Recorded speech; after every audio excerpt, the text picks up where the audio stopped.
It's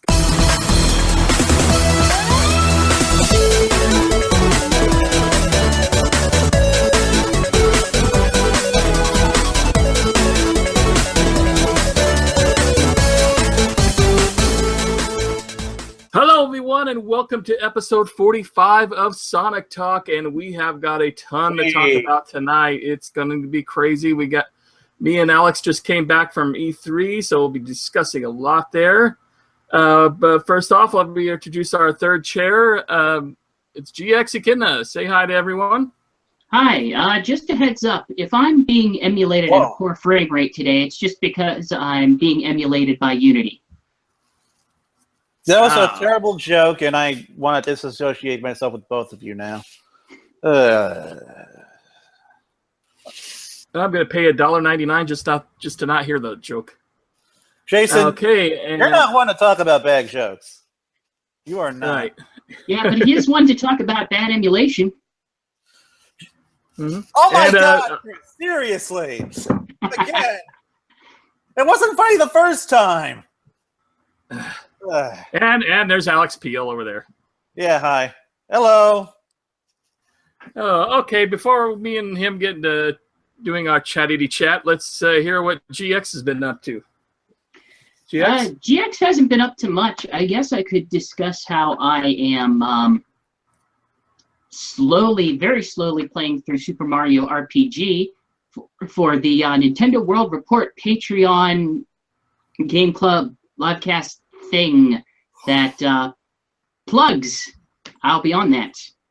I also played a bit of Jackbox, Jackbox 3 for Wii or Switch. I mean, I could talk about that. I know Alex, you actually played that with me, and I've been playing some ARMS. So you actually had some issues with that because it is very much a come up with something funny on the fly type game. Yes, my brain was not prepped for that at all. It's like, okay, like we're doing like memory games or something. Oh no, like come up with dumb shit to say that you hope the other people find funny. I wasn't ready for that kind of pressure, man. The Jackbox kind of mantra is, hey, here's a bunch of games that are kind of sort of like Cards Against Humanity, and some of them will be like trivia, some of them will be weird design games, that kind of stuff. I actually had a lot of trouble with the first time that I tried it until I discovered there's actually better settings to stream it. It's a great game because really all you need is your phone with the browser on it and people watching it, or people in the room with you, or just streaming it out to Twitch and having people play along with you. It's just, it's silly fun of, hey, one of the games that I played is you just get issued a fill-in-the-blank statement that's usually a very unusual question. Who will be the next president? What's a good name for a dog that lives in a handbag? That kind of stuff. And then everyone has to come up with 2 answers to 2 different questions. Then effectively everyone else just kind of has to decide which one's funnier, which one's better. And it kind of calculates score from that, and who cares, because that's kind of not the point. The point is, let's make everyone laugh at the stupid answers that people came up with. We had some pretty serious issues with streaming, too. Yeah. I eventually found settings for the second time that I played to give more time to people watching on a stream. So if we ever play that again, that won't be as much of an issue. Good. I hope not. The other game that I played with it is a game called TKO, and I really like that one in Jackbox 3 just because the premise of it is people just have to make really bad drawings or really crude drawings on your phone. You're not given much in the way of tools or colors or whatever. And then everyone types in a whole bunch of different slogans or titles or something. And then the goal is it randomly throws you, here's some t-shirt designs, here's some slogans, match something up that's going to be stupid. I had less of an issue with that one. And the second game that I played of that with some friends and some people in a Discord that I'm in, it was entertaining because eventually it just kind of devolves into pictures of dicks or things related to dicks. Oh my god! And that's always great to put with slogans. So I guess the other question is, dare we talk about ARMS? I actually haven't. I actually haven't had much time to play that, but I did play it on the airplane, so I guess that could be interesting. You may have arguably played it more of it than I have. Well, I've played it quite a bit for this past week. I mean, because I could take it to work with me thanks to being on the Switch. Yes, that's what's so lovely about it. You can take it to Walmart and do like useful things instead of work. Right. But yeah, in short, ARMS is Nintendo's new fighting game type thing from the Mario Kart team, and based on single player options, you can tell it's coming from the Mario Kart team. Because there is not a lot of single player options here. It's just like one arcade. Why is it called Grand? You can tell it's from the Mario Kart team because for some reason it's called Grand Prix mode instead of tournament. Because you're doing a fighting tournament. Why is it called Grand Prix? You're not doing a fighting tournament. I mean, they can't even really call it an arcade mode because it's not really an arcade game. But it is what it is. You do a series of fights that one after the other, and basically the crux of the way that game is played, which I'm guessing most of the listeners have probably seen so far, is you can either motion control or you can use the actual controller, but effectively one set of things controls your right arm, the other set of things controls your left arm. You cannot win by punching like Wii Boxing because there's a lag time because the titular arms in this are springs. Very strategy to it. And springs take time to get to their opponent. So a lot of the game is mostly waiting for an opening, making an opening, leading your opponent to make mistakes or make a poor grab, trying to block as you can, and just doing a lot of jumping and dodging while you're attempting to punch your opponent. Yeah, I mean, it is a game that's it's got a lot of those elements where it's easy to pick up, hard to put down, easy to learn, but difficult to master. Its controls are very simple. You only got like 4 buttons, well, 5 buttons total to learn, and it's so simple that way, but at the same time, it's very complex because you're deciding the strengths of your characters, the strengths of the arms weapons you use, and all of that comes into play. Like a lot of times I use the ninja because he can dodge extremely fast, and he starts off with the frisbee and the punches that he's very quick with, so he's a quick one, but he's also more vulnerable as far as attacks go. He's weaker in that regards. Or you got like Master Mummy, who's really big and tough, but he's also very slow with his punches.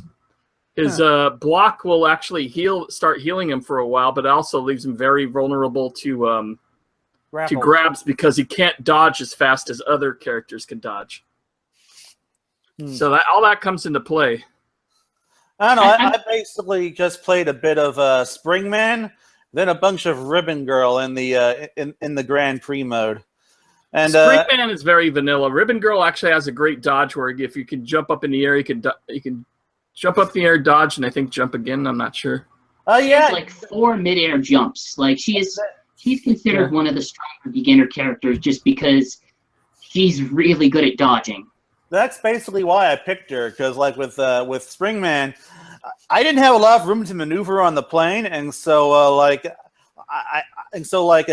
definitely it was easier for me to just play with a character that was could just jump through the air, and I found I was able to get a lot further with her.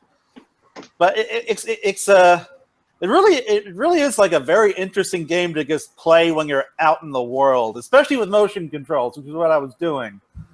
because it's like it's not like any other portable experience you've ever really had before. Yeah, motion controls are a plus.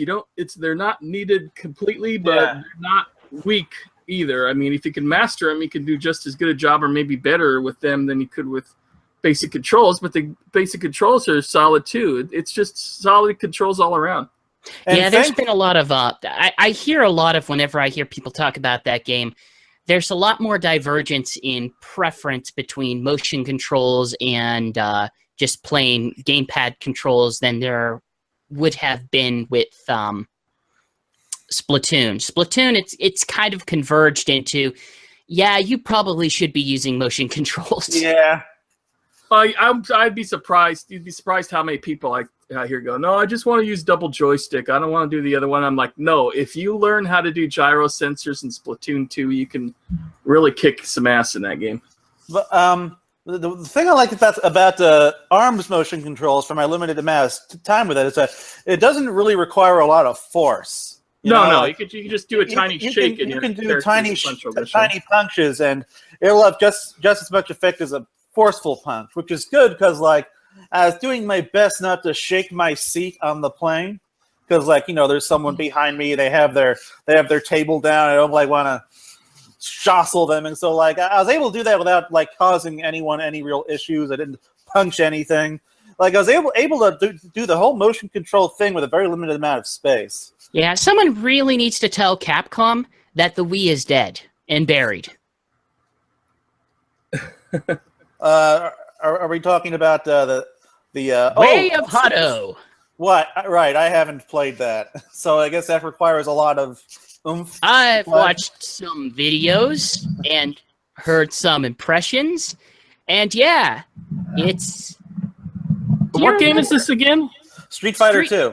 Street Fighter 2 for Switch. I don't know. There's probably some Supers or Ultras or Final, or who cares because it's Capcom. Well, you were saying the Wii, so you confused me. Yeah. Well, like, do you remember the Wii Dragon Ball game, in which one of the main selling points was you could actually make the Kamehameha motion in order to do it in the game?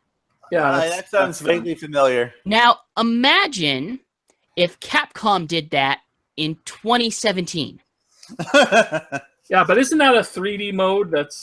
They don't do that in the actual 2D. I mean, yeah, like game, right? it's optional, but think of it like a rail shooter. Only instead of shooting guns, you're moving your Joy-Cons back and just making Hadouken motions or moving it sideways to do spiral kick if it recognizes it at all, which it probably won't. I don't know why they thought this was a great idea. I'm disappointed because that's the end of that sentence.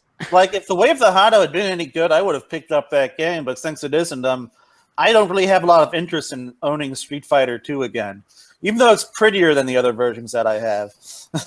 I'll buy it maybe whenever it's $20. Yeah, at $20 I'll be tempted, but at $40, no. Like, the Way the Hotto 40 is way too much.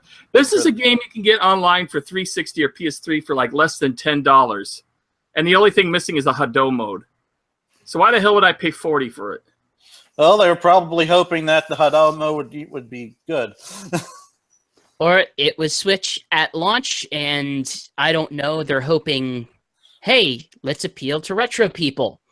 Third joke concerning Sega Forever. Hey, have we even done? Oh, right, the emulation jokes. Okay, that was slightly better, Chris. Congratulations. Now let's see. Damn it! I had more I want to say about ARMS, but it's completely left my mind now. Oh well. What's your favorite character to play? I use the ninja the most of the time. I do like using Twin Tail because she can also float, and her hairs are pretty quick. My favorite character got that ass. My favorite character from the demo was a Min Min. I preferred her default boxing mix to the others. Like you could put more of a curve on her stuff. Her stage is a pain in the butt because it's like a bowl, and when you get that the mine that comes in, and if you hit the mine, try to hit it towards the other opponent, all it does is roll back into the middle. Huh. And my second favorite's probably the mummy guy. I forget his name. A mummy could be if you know how to do. Yeah, Master yeah. Mummy. If you know how to use him, he's tough because his punches could do a serious amount of damage if they land. Yeah, like I really like his big wrecking ball punches, and also like the Falcon, which can like do a really nice quick curve onto somebody. I swear, dude, I like all these characters. That's what I like about the game is they're all got cool personality. For him, for both of them, I kind of have a strategy of using one heavy one to try to kind of corral somebody, and then hitting them on the side with a weaker attack. That generally tends to be pretty effective with at least some of the lower tier people. Bite and Bark is a pretty good combination too. They were the first characters I tried, and I got creamed by the computer.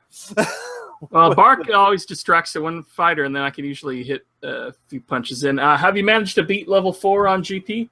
Nope, that's where I got stuck, and that's where I beat level 4 with Bite and Bark, but I have not beaten it with anybody else, especially freaking basketball mode. They always get the grab on me. I played it one time since I purchased it, and I played as Springman, and I made it through level 3, and it was a struggle. It was a struggle. Poor Chris. Yeah, the problem is that's my one gripe about the game is when you get to level 4 and up, it seems like the AI can actually predict your moves. It reacts. It tries to defend itself and dodge, and it reacts as soon as you press your buttons. I mean, instantly. It's really hard to defeat the AI. I found that too. Like even at level 3, it just seemed like that's where I started. My God, I wasn't really able to. I guess I would say keep up with the computer. Like it seemed like the computer was able to move faster than I was able to react, which seemed weird to me. Like they had a much better reaction speed than what you might expect for a computer, even at that kind of a medium level. Yeah, this is a game that AI needs some balancing issues, I think, and it also needs a little more single-player modes to it. Yeah, but other than that, single player. It's funny. Like for this, like I tried to do the regular buttons for this, and wow, I could just not get into it because it felt so unnatural compared to the motion controls. It needs the capacity to remap a gamepad because the default mapping for it is real bad. I don't have any problem with it because you don't have to use the A and B buttons for punches. You can use the ZR buttons in the back. I got no gripe with that. I've got the gripe with everything else. I've got a gripe with just the jump, the dodge, the. This doesn't feel natural. It doesn't. It felt like they didn't necessarily pick a intuitive button layout for me.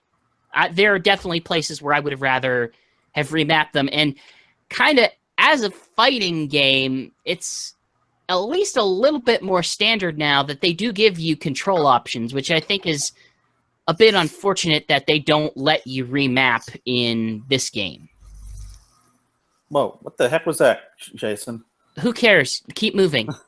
It's a podcast. Quit commenting on that crap. Okay, you spent longer on that than I have. I was ready to get on to our main topic, which is, of course, is E3 and my week with Alex. Basically, he was here from Saturday night to Friday morning, and, and we really tested out. We tested out two things: your ankle that was broken, and my car, which before I got picked you up was having like bubbling problems. But then I found out that as long as I went on a long drive, it was okay. Whatever was up with the engine would kick in and it wouldn't overheat. But if I go like on a 2 or 3 mile drive and back, it would suddenly overheat. It's your car is on its last legs, but yeah. So clearly, you two were meeting in Florida for some special reason, right? You mean LA? Florida? Los Angeles? Whatever, California. One of those. Not whatever. Los Angeles, Pennsylvania. What do you want? Los Angeles is objectively worse than anything in Florida. But anyway, so we went to Sonic Revolution on Sunday. That was an interesting experience compared to last year, because I don't know if we announced this on the podcast, but we were trying to like do a live Sonic Talk show there, but they didn't have microphones. Yeah, well, we had wired microphones. I had wired microphones. They didn't. Well, I had wired. Yeah, they did. They had one, but it was the sound stage was the sound equipment was way over on one side, and the stage was over on the other. So of course, wired mics weren't going to work. So we actually had to go to a store to look for wireless mics, and there's no return policy on them, and then they kept cutting off. So. That just didn't work. We didn't even get to do our show then. We went on a wild adventure to get some wireless microphones for them because the Radio Shack was unfortunately closed. And as Jason said, we went to a pawn shop, we bought some, and like even then we had loads of issues. Like we spent $40 on a microphone that wasn't even compatible with the $30 microphone and wireless thing that we got. And so like we had to return that, and with the money for that, I ended up like getting like this old Yobo GN Twin thing that plays Genesis and Nintendo games. I got a this edutainment portable device called a Didge, and but unfortunately, even when we came back and like we traded in the old microphone, we got a cable an audio cable for the wireless setup that we had neglected to get the first time. Even after all of that, it still had issues, and after like one show, they couldn't use it. And of course, we spent basically the entire time allotted for our show trying to fix this problem. It was disappointing. I'll be there next time. Oh well. Hopefully. Will you have a wireless microphone with you and all sorts of? I will have. I can certainly bring tech. I'm sure I may know tech better than you guys, at least in terms of audio equipment. Yeah. The audio equipment the last 2 years was fine, but the audio equipment was right next to the stage. This year they had the stage. I don't know why they planned it this way. They had the stage way across on the other side, and that didn't work out too well. Other than that, we filled the room to capacity, but it was a bar. It was a pretty small room. And on top of that, my Sega Saturn broke on the way here, and so like I was gonna like set up a Sega Saturn with Sonic R. I had my PC running with like Sonic Generations and Sonic Adventure and some other games, and that was going fine. But his Saturn just wouldn't work. We had all the Sonic Boom Riders there, and including Bill Freiberger and Sam Freiberger and Alan and Greg and everybody had a good time there. We had Evan Stanley and Tyson Hess was there as well. Matt Mannheimer, who we ran into again at E3. He's always cool to hang out with. We also had Sven Jocelyn from Sonic Stadium and Aaron Weber. Yep, Aaron Weber. This is our third one, and Aaron Weber's gone to all three. And also Brad visited at least all three. Brad Flick and Stealth from Sonic Stadium, who are, by the way, working on the Sonic Mania game. Brad Flick is a level designer on it. so that was cool. Yeah, everybody from Sonic Retro is pretty much working on the Sonic Mania. So like basically, I went there for two things to set up a Sega Saturn, let people play Sonic R on it, and also to do Sonic Talk.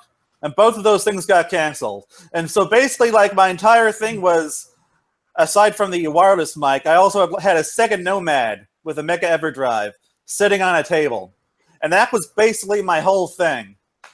When it came to like responsibilities and stuff, make sure no one steals the Sega Nomad. Aside from that, though, it was a lot of fun. Although he left it alone quite a few times, and people would just pick it up and play with it. But it was a good group. It was a good group of fans. They weren't, trying to steal anything or anything. Yeah. Like, give us some highlights. Obviously, some of the things that you had planned didn't work out. But what did you participate in? What did you watch? What did you enjoy? I didn't really participate in anything until the end, where they started doing the disc. At the end of both Sonic Revolutions that I've been to, there's like this dancing disco thing. And, they had the dancing at the end, all the different Sonic music. Yeah, this one was cute because The one There was this When the one little parents- kid. the little kid is just little going kid nuts just in the going middle of the nuts. dance floor. So Yeah. I kind of got everybody else to wanting to dance around. We kind of danced in a circle around him. That kid was awesome. He was. I like. If I decided to take video of him, which would have probably been inappropriate, but if I had taken video of him, that kid would be a freaking meme right now. I swear to God. But yeah, you don't want to subject kids to internet stardom. So Yeah, and I got to talk to Bill Freiberger quite a bit. He's cool. He does just hang out with people. He's a cool guy. And we did Q&A with him about Sonic Boom and everything. And I guess Evan Stanley's episode will be coming up soon. For me, though, the highlight of the whole thing was having Sven, Brad Flick, Stealth, and Aaron Weber all basically in the same space, and we're all talking. That was just awesome. And then and they were also passing this Nokia N-Gage that I brought around. Yeah, wasn't quite as good as last year's because we didn't have the voice actors, of course, so we did last year, but it was still really good. I'd argue that aside from the audio issues, it was just as good as last year. Yeah, it was fun. It's just It could have been better if we didn't have a bunch of these technical issues. Right. Like it could have been better than last year if that stuff had worked out properly. That's true, but it was still everybody had fun. So that's the most important thing. I do hope that I plan on coming back next year, and I will be a little more prepared for doing a live Sonic talk. Yeah, they had somebody there all the way from Texas, but actually you outdo them because you're all the way from Florida. Yes, I am better than all of them because I came from a further distance, Jason. But I just hope that you can make it next time, Chris. That'll be fun. Hopefully, I'm definitely hoping to. I know I was probably the person most enthused about the idea of having a live stage recording of the podcast. Now, I have a question. If you had gone this time, would you have brought the audio equipment that they would have needed? That's a good question. I could have things. If I knew what their setup was, I may have at least some things to prepare for it. Well, next time, definitely bring anything that you can, just in case, so that we can avoid these issues in the future. If you get me in contact with whoever handles the AV stuff there. Oh no, Jason, that'll be Jason's thing. Oh, okay. Yeah. Then the one thing that bothered me is crazy is that I had my PC with Generations, Lost World, Adventure 1 and 2, and the Genesis collection, and all they seem to want to play is Sonic Adventure 1. Yeah, that was most of what they played. In fact, one woman hogged it up for 2 hours just playing Sonic Adventure 1. I finally had to go, "Oh, I'm sorry, there's some other people in line if you don't mind." And she's like, "Oh, okay, I'm sorry." She finally left. For me, another highlight was that sorry, Chris, go on. I was going to say, one of the things I would almost suggest is get some of the PC games and then get some of the mods. Well, I had the mods last year, and this year, because my PC crashed and rebooted, I lost all the Generations mods. Aw. Yeah. But I looked for Lost World. I was thinking originally getting Sonic Forces on PC, but I noticed the Lost World didn't really have much for mods except for different characters. Generations got a ton of mods, but not so much for Lost World. So we'll get into Sonic Forces discussion later because now we got to get to Monday, in which Alex went to Disneyland for the very first time ever. He's never been to a Disneyland. Yeah, I've lived in Florida for a decade at this point, and I've never been to Disney World at any time. I've never gone to Disney World because it's 3 hours away from where I live. It's a huge pain in the ass to get to, but yeah, I finally went to Disneyland. I went on a bunch of low octane rides like Jungle Safari and Haunted Mansion and Pirates of the Caribbean, which is a little more high octane, but only for the one big drop. The big drop at the beginning scared him. Oh God damn it! After that drop, I was shaking, I was numb. I don't like this stuff, Jason. This is why I don't do roller coasters. But my gosh, like after that, the animatronics at Disneyland, like I realize this is stating the obvious for anyone who's been there, but the animatronics are amazing, especially even as considering how old they are. Yeah, I mean, they were made in the 60s, and they still are pretty impressive. And it's like you're going through Pirates of the Caribbean. It's like you're going through a swamp, and then like all of a sudden you're like going through all these pirate battles and stuff, and occasionally Jack Sparrow, which is something they added later, but Jack Sparrow just pops out of a barrel or something. It's like these random cameos for this major character from the franchise. It's just such a well done animatronic ride. And Haunted Mansion, wow, that was also super impressive. That's one of the nice things about the Disney park specifically, is that they pay a very close attention to detail in such a way that, like, there's just hidden stuff everywhere. Yeah, and the Abraham Lincoln thing with Robot Lincoln was cool. I mean, it was kind of propaganda, but like if you're going to propagandize anyone, you might as well propagandize. Oh God, it was from the 60s, you know, so. Lincoln was pretty cool. And everything worked out good because what surprised me is how busy it was. I mean, we had to park. Oh yeah, we were late going in, and we were get there at like 2, but we had to park at the upper level of the parking garage. Yeah, the mini park. So I knew it was going to be super busy. So, but if you have the Disneyland app, it tells you the wait times for each ride. Yeah. So you can kind of plan out your, what you want to go to in advance. So we first went over to Tomorrowland because Star Tours was like a 75-minute wait. Yeah. So we got our Star Tours passes for that. And, Star Tours was impressive. Yeah, Star Tours is like it's like this theater experience, but like it's a theater that moves around to simulate a spaceship, and you're basically like sitting in like a mock airplane type thing with C-3PO as the pilot, and there's this whole little story about the like C-3PO's like accidentally gets stuck in this this tour ship, and one of you. It takes a random photo of somebody in the audience, and one of you is the rebel spy. Yeah. Usually it's a little kid. They like doing that. It wasn't a little kid this time. It was a grown ass adult. Yeah. So Jason, you've been there multiple times, right? Yes. Is this version of Star Tours different than in previous? Because I don't remember that part. Yeah. Well, it's completely. They changed it around. Originally, it was a robot that was voiced by Pee Wee Herman. And you went through one particular segment that lasted about 5 to 8 minutes, and then it ended. Now they have C-3PO has accidentally replaced the pilot because the pilot went out and he went to go, and C-3PO was just doing maintenance. And now you have up to 10 different video scenarios that happen. So the ride is different every time you go on. There's even a Force Awakens one. And by the way. It basically serves as C-3PO's origin story. No, it does not. Yes, it does. He's like C-3PO like says, "Oh my God, everyone! I believe we've just joined the Rebel Alliance." You're already part of the Rebel Alliance. He has just become a part of the Rebel Alliance in this ride, Jason. It is his origin story. It's not even close. That is how they portrayed it in the ride. No, they did not.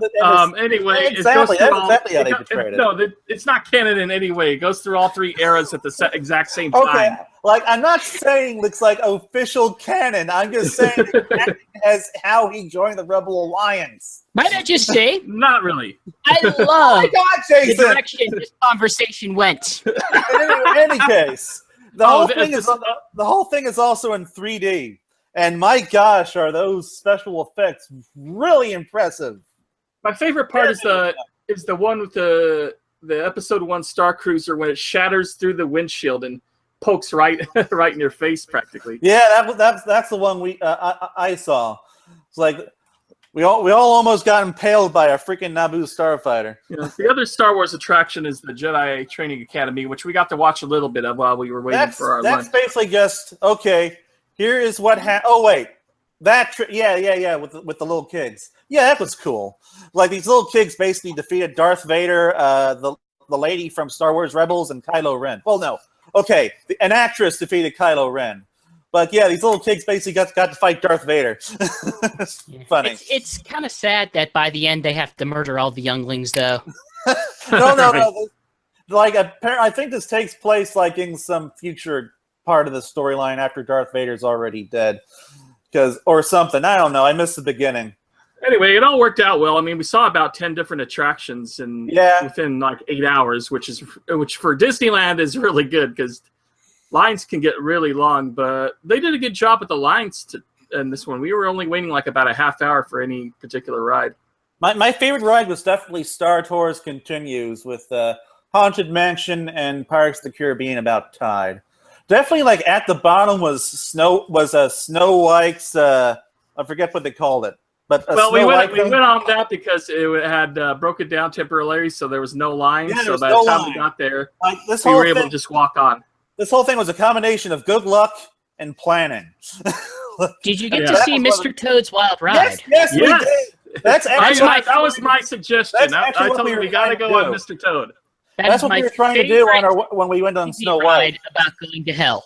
And after Mr. Toad, I finally went ahead and I rented the movie the next night, Mr. Toad and Ichabod Crane, because I had seen Ichabod Crane, but I somehow never seen Mr. Toad. And so I went ahead and there's no hell in the actual Mr. Toad movie. I was a little disappointed. Yeah, I didn't. But you go through hell in the ride. In fact, it's actually hot in that particular section. I mean, that's you get in a car accident and you end up in hell just before the end of the ride. Mr. Toad dies at one point, like Ichabod died, but no, he doesn't die. So it's like the whole thing is completely misleading. You know what else I hear is hotter than hell? California. Some of those E3 games. Yep. Yep, Mario. If you can play with them, because considering now that they opened it to the public, there's little slime green badges everywhere. Yes.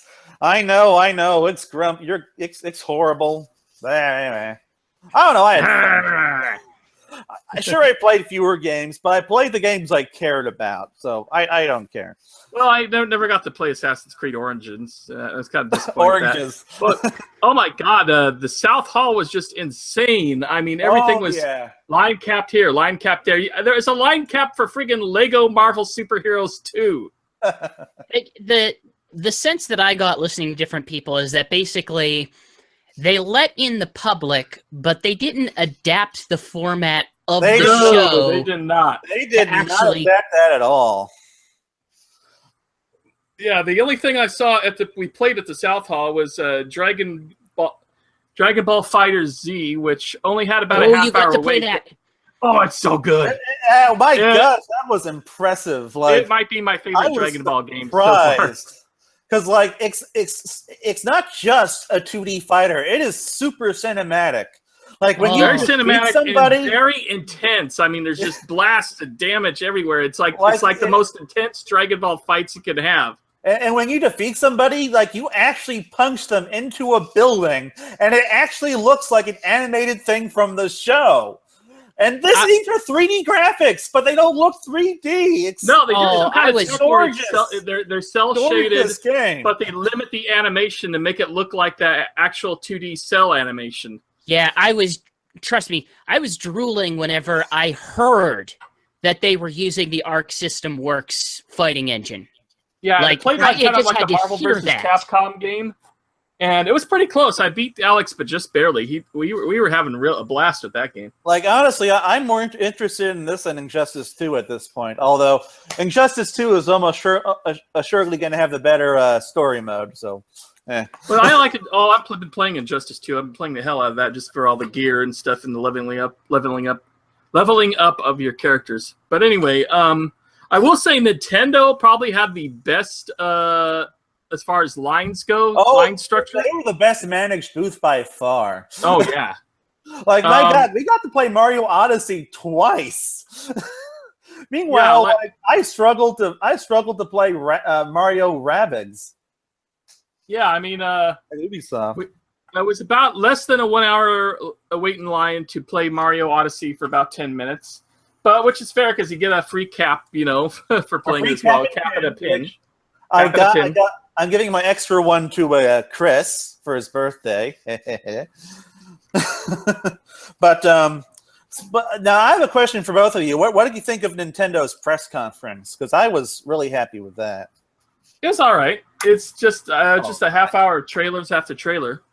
Yeah, but like you saw it only after you like got spoiled on all the announcements. But just thinking about the things we have coming to the Switch. We've got a Pokemon game. We've got a Metroid Prime game. We've got Yoshi and Kirby, Fire Emblem. Like like a mainline Pokemon game. I don't care about the Pokken tournament thing. Right. I mean, we got some great stuff coming. And Xenoblade 2 is coming this year, which everyone was saying that wasn't going to happen, and it's happening. So, my attitude towards it is basically everything they showed in that conference is something that I'm interested in. But aside from Mario, I don't think the presentation was just all there. Like, I mean, yeah, Xenoblade, the problem is they really focused on, my God, this is anime. Like, a lot. Like, it was 80% cutscene, and it wasn't good cutscene either. I love both Xenoblade games, and I'm going to buy and play this. But it wasn't a good trailer. I could say the same exact thing with Fire Emblem Warriors. Like, it was almost all cutscene, and unfortunately, that game's all about you're going to be one little guy fighting a bajillion forces. Like, true. What is the obviously, it's a Warriors game, but what is the game? Show me the game. Who do I get to be? Okay, this guy, I don't know, these two kids lost their mom, so let's all be friends with Fire Emblem characters? Like, I don't understand what they were thinking whenever they were putting that together, other than maybe this is for the Japanese audience. I don't know. It was a weird cut. But I mean, that said, they had some weird issues with maybe some of these things are just responses to fan feedback. Like, Metroid definitely felt a bit like that. Metroid was forced. Like, that was nothing. I was so happy when that logo came up, though. My God, I don't care if it was nothing. I'm just happy to know that it's coming. That was nice, but the Metroid Prime 4 subtitled is "There, you happy?" Yeah, basically, and the same thing with Pokemon. Like, yes, they wouldn't have said anything if the internet didn't explode in response to Ultra Sun and Ultra Moon. Like, this doesn't get announced in this way if the internet wasn't like, why aren't you making my Pokemon game for Switch, even though that's not how the Pokemon company has ever operated at any point of their existence? This is something Nintendo has done before. Like, they've announced both Pikmin 3 and Smash Brothers just like offhanded with no trailer or anything. But not like that. Not like that. This is in a true. They usually did like in a treehouse thing or something. But they usually do even worse than this. At least they usually do it by announcing it and then telling Sakurai that he's working on it. Well, that is how it happened with Brawl. Yeah, but, they had a great booth. There's nothing where you had to wait too long in line for Nintendo, except for Mario and Rabbids. The only thing I really have to bring up, though, is how about that Mario trailer? Like, obviously, you guys played it, but how about that Mario trailer? Oh, yeah, that got me so pumped for that game. You can possess a T-Rex and some poor hapless human guy who can drive a car. You can possess freaking everything. It's like Yeah, You well, want to not be a everything, Bill? but a lot. Here's the game where you're. It's so weird that there's a Mario universe where there's a cartoon Mario and a normal-looking human in the same city. I don't know, like It's still very, even when I played that, it's still very Sonic Adventure as far as the way it looks. Well, you know what this Sonic means then. 06. This game is canonical with NBA Street for the GameCube. Okay, I'll go with that. Well, I was meeting the Jazzbees just I was half expecting them to go, hey, and then wave their arms up and down like in Sonic 06. I'm happy to see Paul. What's kind of cool is that the people in attendance, the people who worked for Nintendo at the booth, were actually dressed up in that 1930s jazz regalia with the hat and the tux and everything. And they're looking all classy. It was really cool. I wanted Alex, actually, before we go eventually to Sonic, the other we should discuss Sonic the games that we played. We'll save Sonic for last. But what did you think of Mario plus Rabbids? Because I didn't get to play it. I watched others play it, and I was surprised at how good it looks. Yes, it with Rabbids in it. It is a gorgeous game. It is a very fun, polished game. Like I wouldn't really compare. I wouldn't really compare it to say something like Valkyria Chronicles, which what initially I thought would be something like that, but really it's more along the lines of, I think, XCOM or something, which I haven't played, but I've seen videos. Other press people have been saying it's XCOM for kids, basically. I mean, it's a lot of fun. There's some neat little strategies you can do, like by teaming up characters and stuff, because characters can like throw each other behind cover so that you can like blast the bad guy. Although you have to be very careful with that, because if you're too reckless, the bad guys will fight back pretty hard. Like I almost got killed in that demo because I was being so reckless. But you can destroy cover.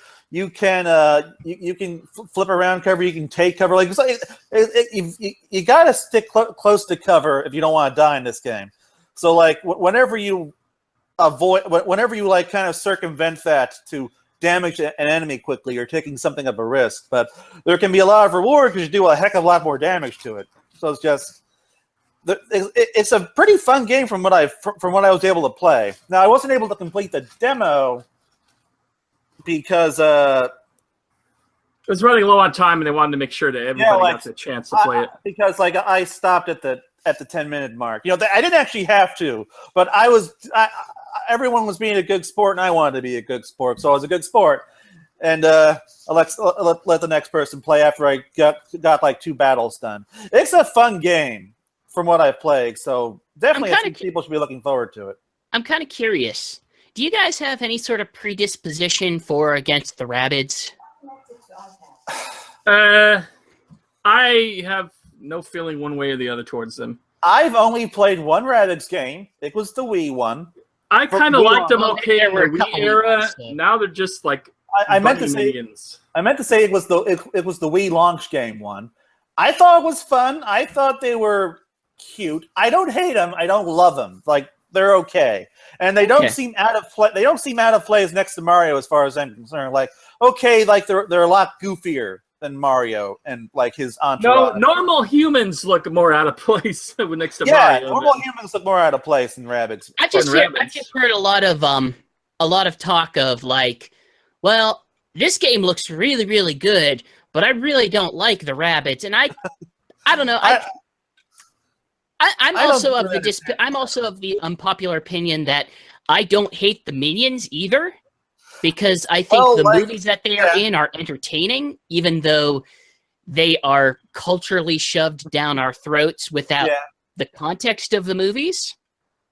Yeah, on Facebook, my sister used to do that crap and used to annoy the hell out of me. Let me put it this way. I would much rather see a T-shirt of Gru than I would of the Minions.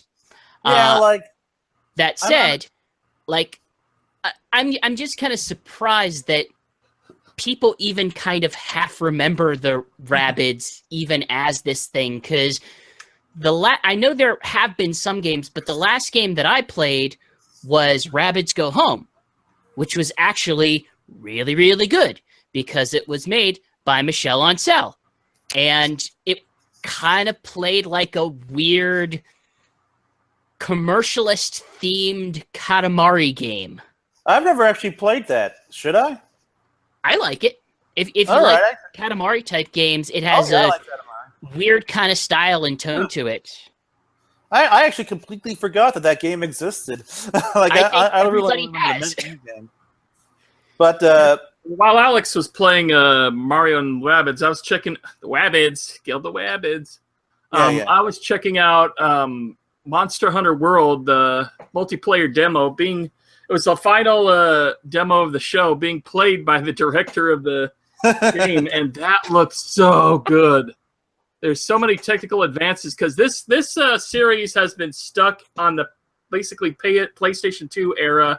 PlayStation 2 graphics, I mean, slightly improved, but basically nothing's changed that much since the PS2 era. You had a map that was cut into like 10 sections, and each time you went to a section, it had to load that section. Basically in this one, it's all open world in one area, no loading at all. And the big new dynamic is that the monsters that all live in the one area, they react to each other now. ooh. So the guy on the quest, though, the main person was trying to fight this thing called an Agaros, I think it's called, which is basically looks like a T-Rex. On the way, you're using these fireflies which give you the direction of where the monster is, and you got stopped and you watched another monster come in.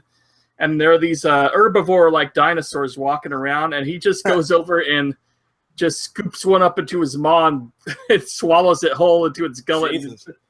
He turns twice as big just swallowing this thing whole. And so the fireflies tell you to follow him, and you follow that monster, and it spits out chunks of that dinosaur it just ate for its little ones. And so you got to sneak around while they're eating until you finally find the T-Rex monster, whatever it's called, the Agaros, I think I said. And you end up fighting him for a while. And you've got different kinds of weapons. The main director liked using these twin blades, which are super fast. And if you can jump, you can really do some damage quick, but they're weak on damage. They showed one person was using a long sword for a while, which is the one I used to use all the time. And there's even one that's a Gatling gun. Wow. You could just mow down with it. But anyway, he was ticking off the monster for a while, and they started having him chase him down. And so you ended up chasing him into a nest of an what do they call it? Azeroth. Anyway, Sephiroth. it's a. I have the friggin' Atheros. Are they the raptor things? The Rather. They're the one-winged angels. They're the dragons, basically, of Monster Hunter. And so the dragon saw the other monster in its nest and started attacking it and picking it up and dropping it onto the ground. And oh my god! And they get into a big fight. And then he had to start fighting the dragon, which he wasn't prepared for. So then he called in the other three. He shot a flare and called in the other three people through online multiplayer. They actually follow. They find out where you're at, and they can help you fight that dragon. But you ended up not killing him. He went back. They went back and fought the monster again. And the monster, by this time, was real damaged. He starts limping, and it goes over to a little area to sleep. And everybody crept up and got these big old explosive barrels and lined them up all around the monster and shot him off all at once, damaging him. And it's just the environment is much more interactive. The monsters have their own AI this time, which is really, really impressive, and it's just looks like a really, really great game. Did they give you any kind of indication on how the multiplayer for that was structured? Because if it is going to be whatever they consider an MMO, do you think that would be big groups of people in the same area? Do you think it's going to be much more like a Dark Souls type thing where you're just summoning extra people when you need them, or maybe a party system, or do you think they're waiting to show that off?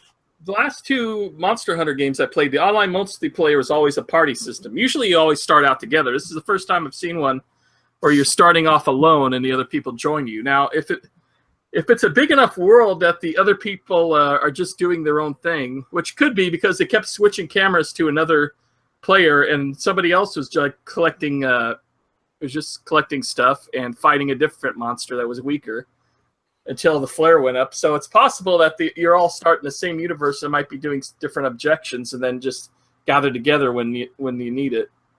So, because that's how it used to be. It used to be just a big party system. So what I'm wondering is, number one, does the combat look any better than the old games, or is it still that kind of that same clunky Monster Hunter affair that we've had for years? Combat strongly based on animation, priority, and timing. Yeah, that's pretty much still there. If that worries you, then that.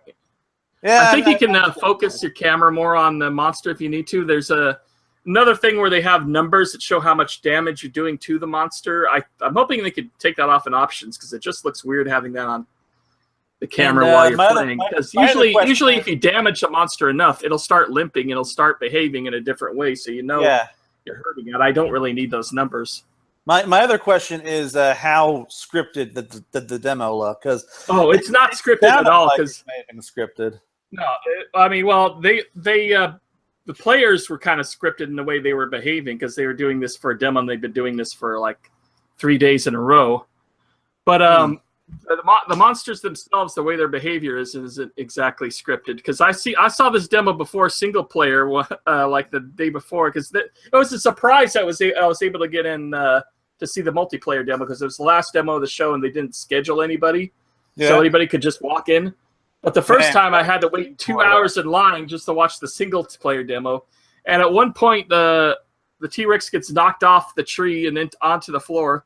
And so the player jumped off the tree and had his sword he's about to stab it right to the monster. And the monster just dodged out of the way and he hit the ground. And that wasn't intentional. So and the guy was like, "Oh man." So are they saying 2018 for this game? Yeah, 2018 for this game. I can't wait because I'm a Monster Hunter fan, and this one graphically looks like the best one. My only gripe is they still have the problem of clipping. Like when you go to gather stuff from the monster's guts, you're still clipping through the monster and doing the digging it's all animation. Canned animation, not dynamic. Yeah. The problem is it's still canned animation. Plus, sometimes when the monster lies its head down on the ground, its head is clipping through the ground, and they got to fix that. That's still early in development. Yeah, as long as they're not going to ask for a subscription fee attached to it, then I don't know. Maybe you'll have a hunting buddy. I also they never do a subscription for Monster Hunter, so I'm sure they won't. Well, this is also a different Monster Hunter. I also got to see a theater thing at the Sony booth. And so did Jason. It was but we did it separately. But we both saw Spider-Man. And my gosh, I know I'm a Spider-Man fan, so maybe I'm biased. But my gosh, does that game look fun? Like it's kind of like the Arkham Asylum play style when it comes to how combat works, but it's a lot looser. It's a lot more like what you may expect from a Spider-Man game, where he's like jumping around and stuff, and he's not rigidly attacking people like Batman does. So it looks like a nice mix of Arkham style combat and kind of the old school Spider-Man combat from his own games. It looks so gosh darn fun. Yeah? I need to see some actual closer to release gameplay of that, because the trailer that they used in E3 and the gameplay that they showed off in E3, the press conference, that had a lot of QuickTime events, and I've heard that it's not as QuickTime eventy in the actual game. They kind of saved that for the big scene, but man, in that video they showed a lot of QuickTime event stuff. I have a feeling I didn't think that looked too overbearing.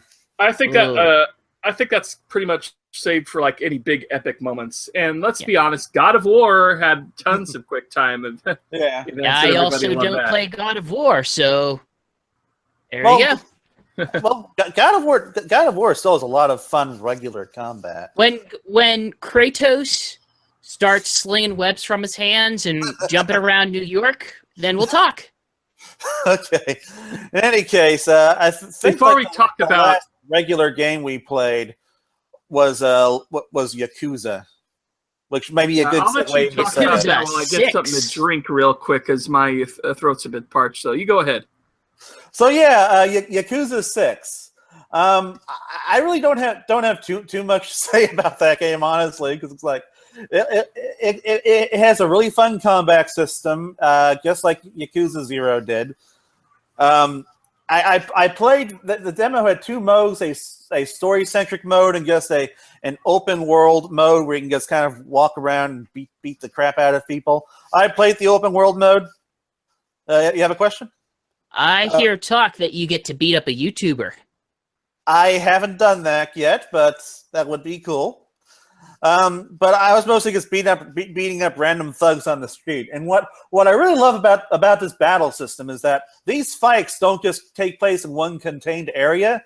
Like they can just take place anywhere in the open world. Like if you don't want to have a fight in the street and you want to, like, I don't know, take it indoors, you can just run into a restaurant, grab a table, and break it over somebody's head.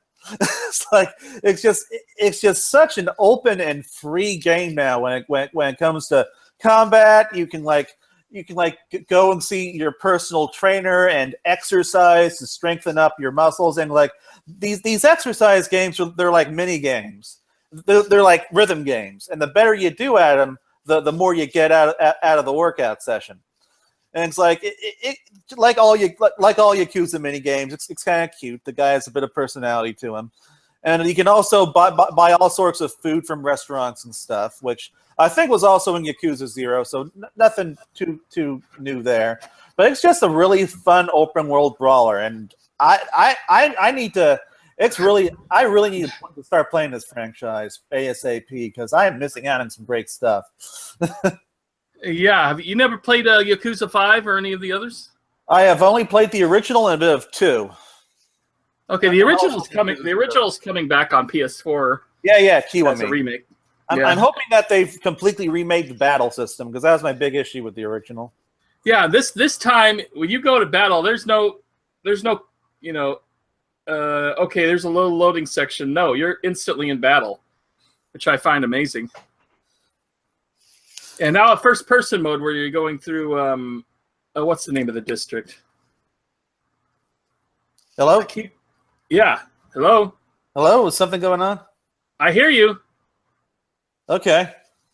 I was saying Kamurocho. You can now do a first-person view through Kamurocho, which actually the Sega booth is also that little section was completely dressed up to look like Kamurocho, which is really cool. Cool, yeah. It was a gorgeous booth. Way better design than last year too, because it was no longer just this narrow strip of floor filled with demos and people. It was it was basically two separate booths that were pretty open. And what's crazy is both the Sega booth and the Atlas booth both had the Sonic games in both booths. Like once we understood where the line started, I'd argue that Sega definitely had one of the better organized and more accessible booths in the convention. Yeah, they had a good booth this year. Like even Natsumi was too inconvenient for us to try. Of course, they also just had Harvest Moon, which I had no interest in. But yeah, it's basically Sega and Nintendo. They had the best booths this year, I think. Sony probably had the worst. If only Sony was all the gameplay was. All the gameplay was reserved for an app as far as going to a demo, except for Knack 2. We both got to play Knack 2, and I liked it, that one. It's better than the original, extra darn sure.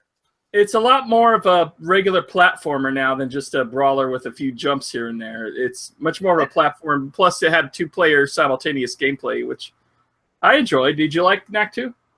It was fun. Like, the combat's still as simplistic as any Lego game, but the actual platforming was good. Well, it's designed more for kids than adults as far as that game goes. Yeah, that doesn't do anything for me. But now, back to the Sega booth, I think it's time to talk about the two Sonic games. Really? You don't want to talk about Total War? We could talk about Total War. No, we couldn't. I never played Total War. But yeah, Sonic. So tell me about Sonic Runner's Adventure.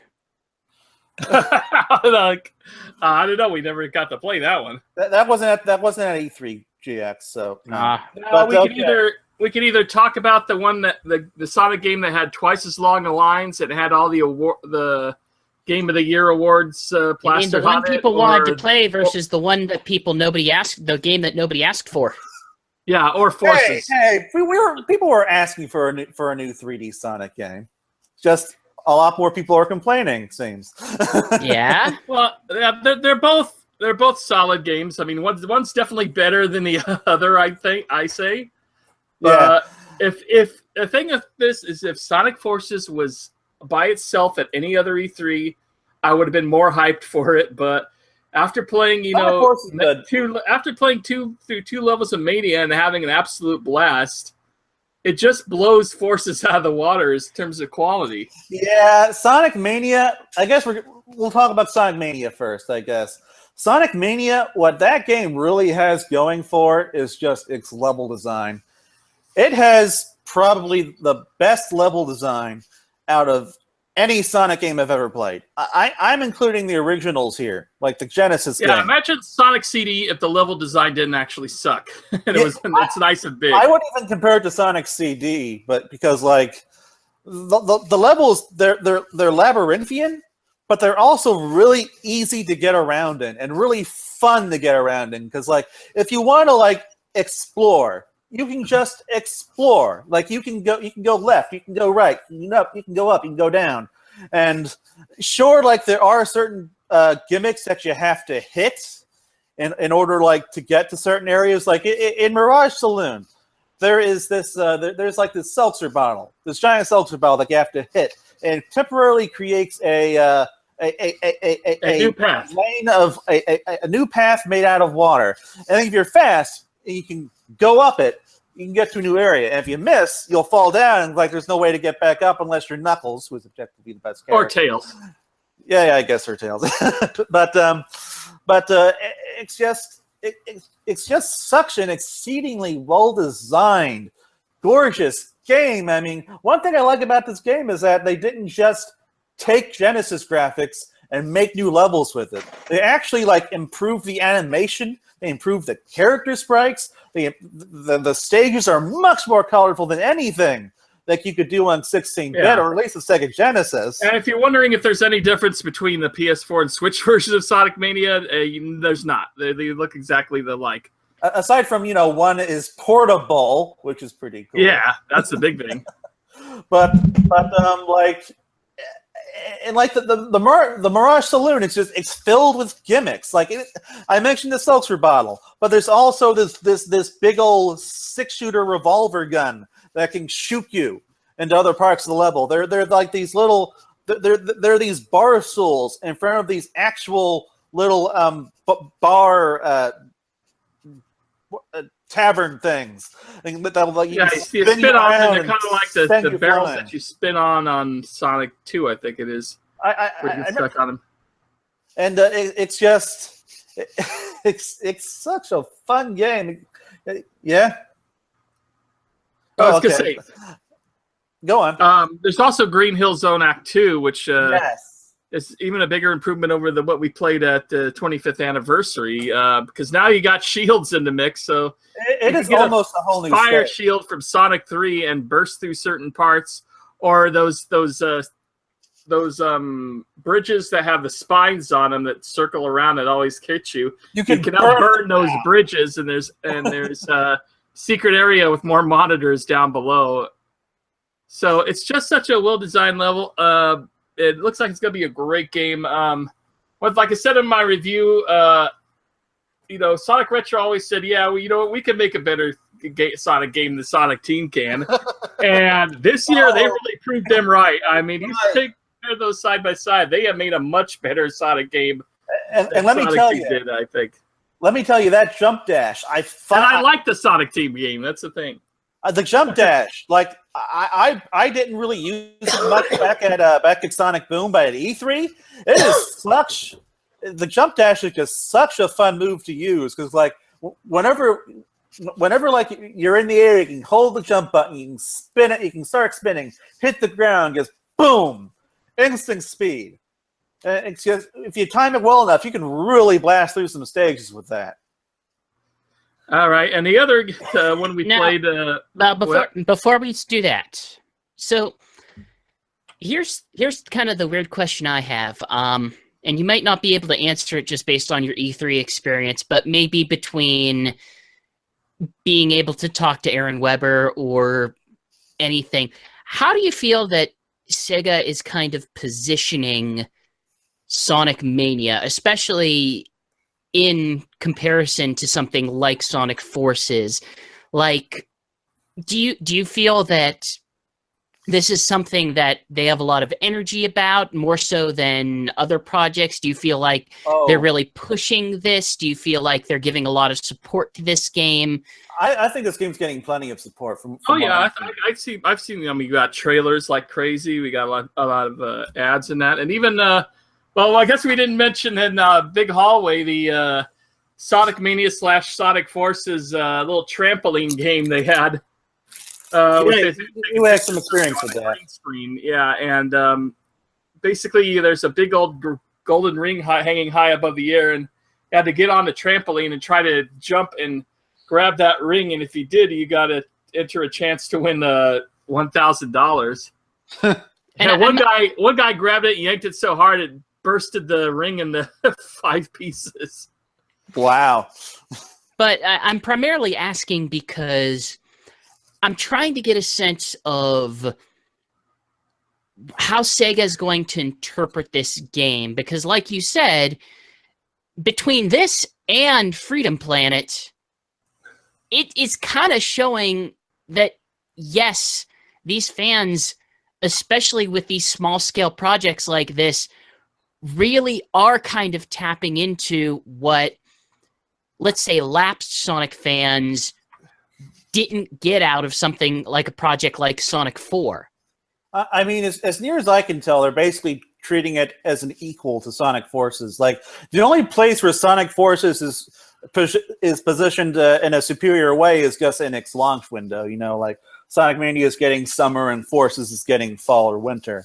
But beyond that, like, they had equal space at E3. They had they had equal promotion. There really isn't, like, it doesn't really feel like this is being treated as a lesser game by the company. No, not in any way. Ultimately, my hope is this does well. Therefore, let's continue to make more of these small-scale projects of this style. Yeah, like, I don't know if they would interpret it that way. I hope so. That would be cool. I think that they're definitely, like, when you look at Sega Forever and then Sonic Mania, they're definitely looking at Do we have to look at Sega Forever? Because I'd prefer to avert my eyes. Well, we're going to have to talk about that later, Chris. I'm sorry. But, so, yeah, Sonic Mania, this is definitely the better Sonic game coming out this year. And I say this as someone who loves Generations and Colors. It's just, there's no question about it to me. You had some criticisms on Sonic Stadium concerning the not necessarily creating the character, but playing as the created character. Oh, okay, we're going into Forces now. Okay. Oh, yeah, well, like, okay. Do you have anything else to say about Mania, Jason?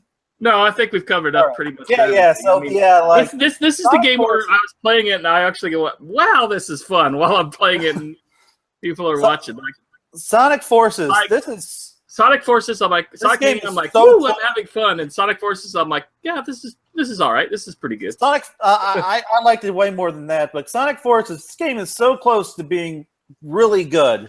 But that Avatar gameplay is just it is such a mess right now. And it's such a mess in such a simple way. And that way is the platforming. And to be fair, you just can't excuse this. To be fair, the second time we got to play an Avatar gameplay was the Switch version, where you play through the modern Sonic's level. And modern Sonic's level is all about speed, hitting homing attacks, doing little tricks and everything. And when you're doing that as the Avatar, it's fun, it's visceral. It was actually my favorite level that I think I played at E3, and it was fine. Like just to set a baseline, this game is more or less Sonic Generations 2, right? Yeah. I'd hesitate to say Generations 2 outright, if only because I don't think this game's going to be all about revisiting old areas. Well, I think it's probably going to be a mix. Obviously not in You're tone. talking about gameplay. But in terms of gameplay. In gameplay, yeah, sure. Yeah, sure. Like, the modern Sonic plays like modern Sonic, except now, so long as you're on the PS4 or Xbox One, it's in gorgeous 1080, it's in gorgeous 60 frames per second. Not really Xbox One. Like I said, I did get a chance to play it on Xbox One. It seemed like it was around 720p. Well, and this is why I stopped myself mid 1080 with the resolution, because I don't care about that. The frame rate's gorgeous, though. Yeah, PS4 versions that were at E3 were on PS4 Pro. They looked like they were playing on like an Ultra PC setting as far as this game goes. It looked gorgeous on the PS4. I mean, really, really good. I have never seen that kind of game running 60 frames before, but my gosh. I do enjoy seeing it move in such a smooth way. It's just gorgeous. But anyway, one thing that made that level a little better is that if you get the lightning gun, because here's an important thing to know. We're back on Avatar now. Let's go back to Avatar. Hold on, before you do that, set up the level. Like, yes, what is the demo level that they're having you play? Well, there were 2 demo levels. So the first one was this almost entirely side-scrolling Green Hill stage, and this was the one we had loads of issues with. And the other one was this kind of 3D and 2D stage based on that destroyed city that we keep seeing in all the promotional. Yeah, footage. It was basically modern Sonic's level, like I said, but you're playing through it again as the and the second stage is a lot better because there's almost no platforming in it, and instead it's focusing entirely on Wisp-Pungs, which is basically the gun, Wisp powers, and the homing attack, which is basically the home. In this game, your character doesn't homing attack. He doesn't roll. He doesn't spin. He homing attacks by using a grappling hook. He grapples on the enemies and then hits it. But it's almost the exact same thing as a homing attack, really. I say there's a slight delay with the. There is a delay, but it's basically the same thing. It doesn't bother me at all. Like the delay makes sense for the character. But, right. Anyway, there's 2 different Wispins you can choose from. There's a burst Wispin, which allows you to have a flamethrower, plus you can use the burst wisps to shoot yourself up in the air and lightning rings. And the electric one, it's an electric whip to hit the enemies with at a long distance. Plus, it also uses the light speed dash, so if you get a trail of rings, you can shoot off real far. And for this 2D level, that worked out better. But it's all that PS4 Avatar level is all in 2D, and you're going under these crab legs that are trying to stomp you and lifting up and having to get it under them like it's a thwomp or something from Super Mario. So, and the jumping in here has to be precise, and when this character jumps, it wants to jump too fast and too far too quickly. It's hard to pull it back to get it onto the platform right. And that's the main problem is it likes to over jump, and its jump physics are just not accurate, so you end up dying more than you should. The jump physics are very, very stiff. So quick question. I want to bring this back around to the Wisp powers, because they kind of already announced that that's something that's going to be returning, but you emphasized some of them as kind of like weapons. Is this particular game like combat heavy in any way, or no? Does it still retain a good pace? No, the avatars, not especially combat heavy in the demos. Only the avatars use the wisps, except for speed wisps that modern Sonic can use. But any other colored wisps, only avatars use them, and they each get a different kind of gun they can choose from. And the guns are wisp based and wisp fueled, so they can either have a flamethrower, so you can run through enemies just holding down the flamethrower and killing them all at once, or if you wanted to use their burst power, you can collect the burst wisps and burst through the air, and like I said, collect coins. So there's 2 different ways you use the wisps with the avatar characters. Okay, because combat-focused Sonic games usually don't end very well. Maybe the main game could have a combat focus, but I don't really think that's necessary for these Wisp powers to be useful, because one thing I like about them is that even the Wisp weapons have kind of a traversal element to them. Like the flamethrower, when you use that on enemies and you hold it down, you actually pick up speed. And with the lightning whip, not only can you does allow you to just kind of accelerate through enemies, it allows you to just accelerate, period, for as long as you're pressing it. And so it kind of helps you speed up, and it helps you redirect the direction of your jump, which is a neat little detail for that thing. Which is kind of important when the jump physics are off.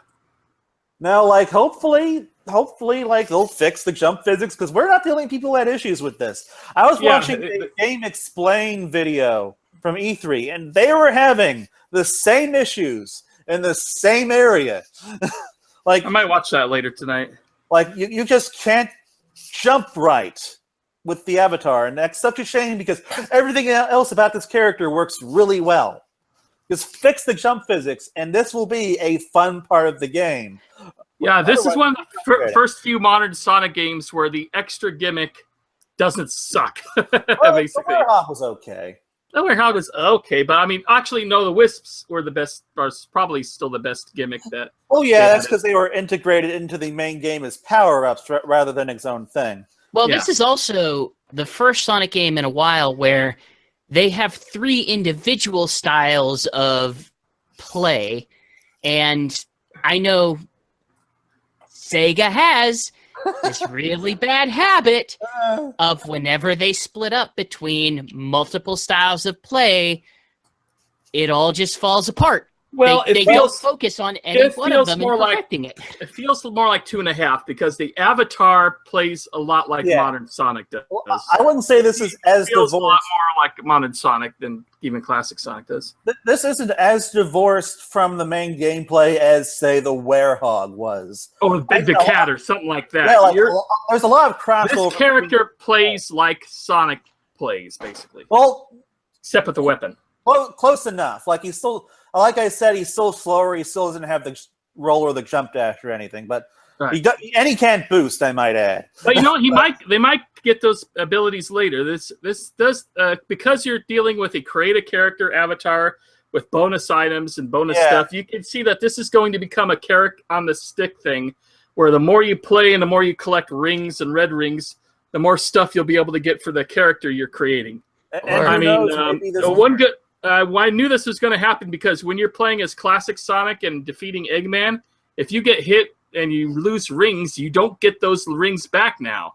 Those rings are gone. Because they want you to collect rings probably for your avatar to buy stuff for him. Or real money per rings, microtransactions. Chris, I will reach through my computer monitor and strangle you. I will strangle you to death.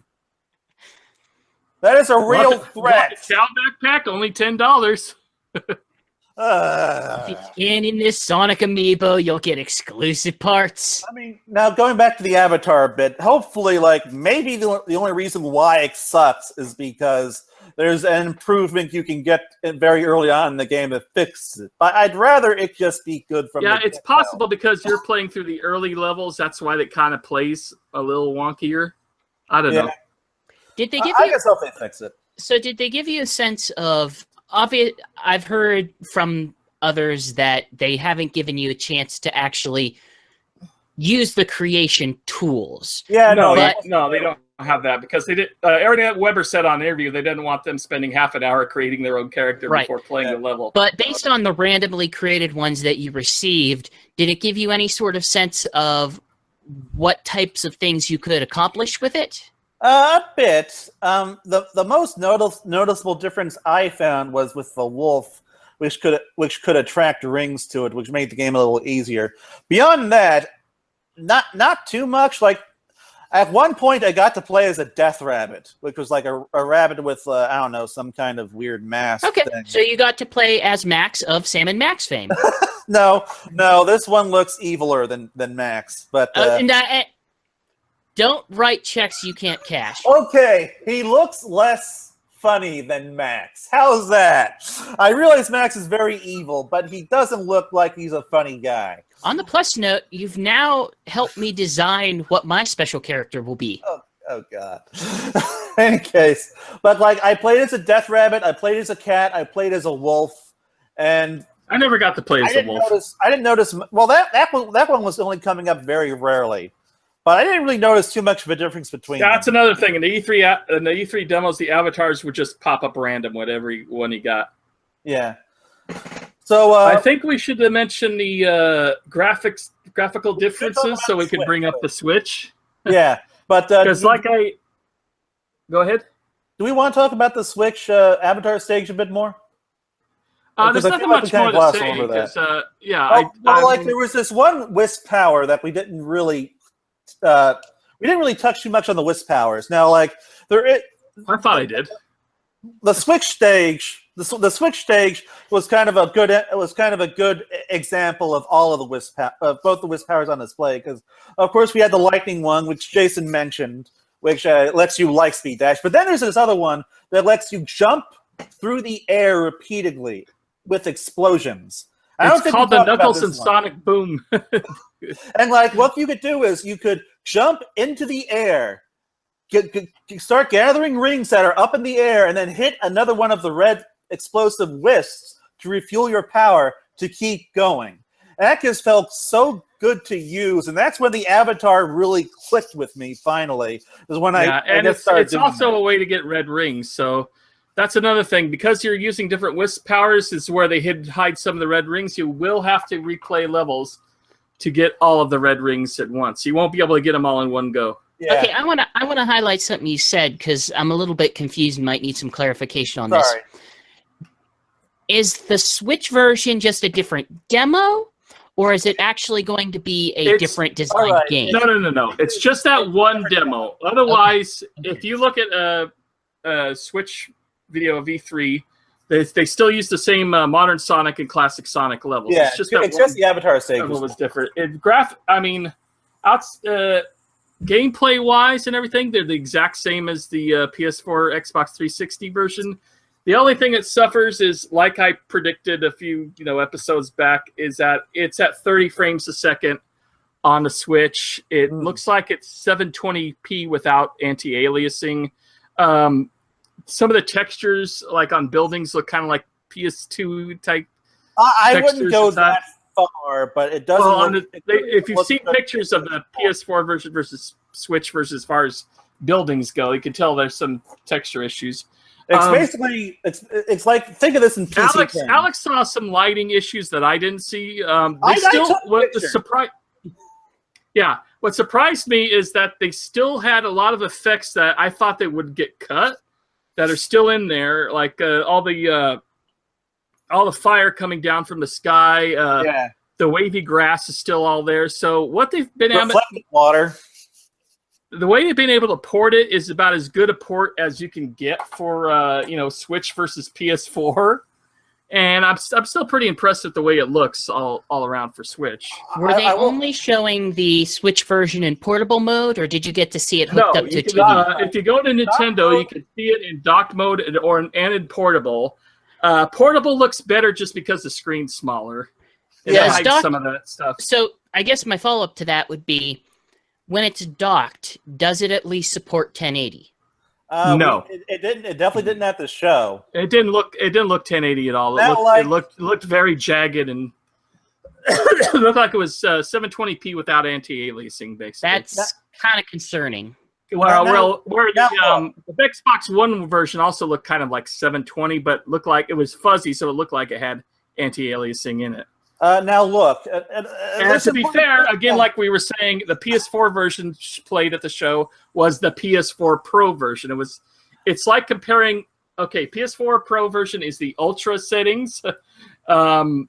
Xbox One is the medium to high settings, and the Switch version is the low settings. There's an important thing to note about E3 demos, though, and that is that these things are always very incomplete technologically. Like both Sonic Colors and Sonic Generations had some serious performance issues at their respective E3s that were mostly resolved by the time the games actually came out. So, I believe you 100%. I still want to express concern. Yeah.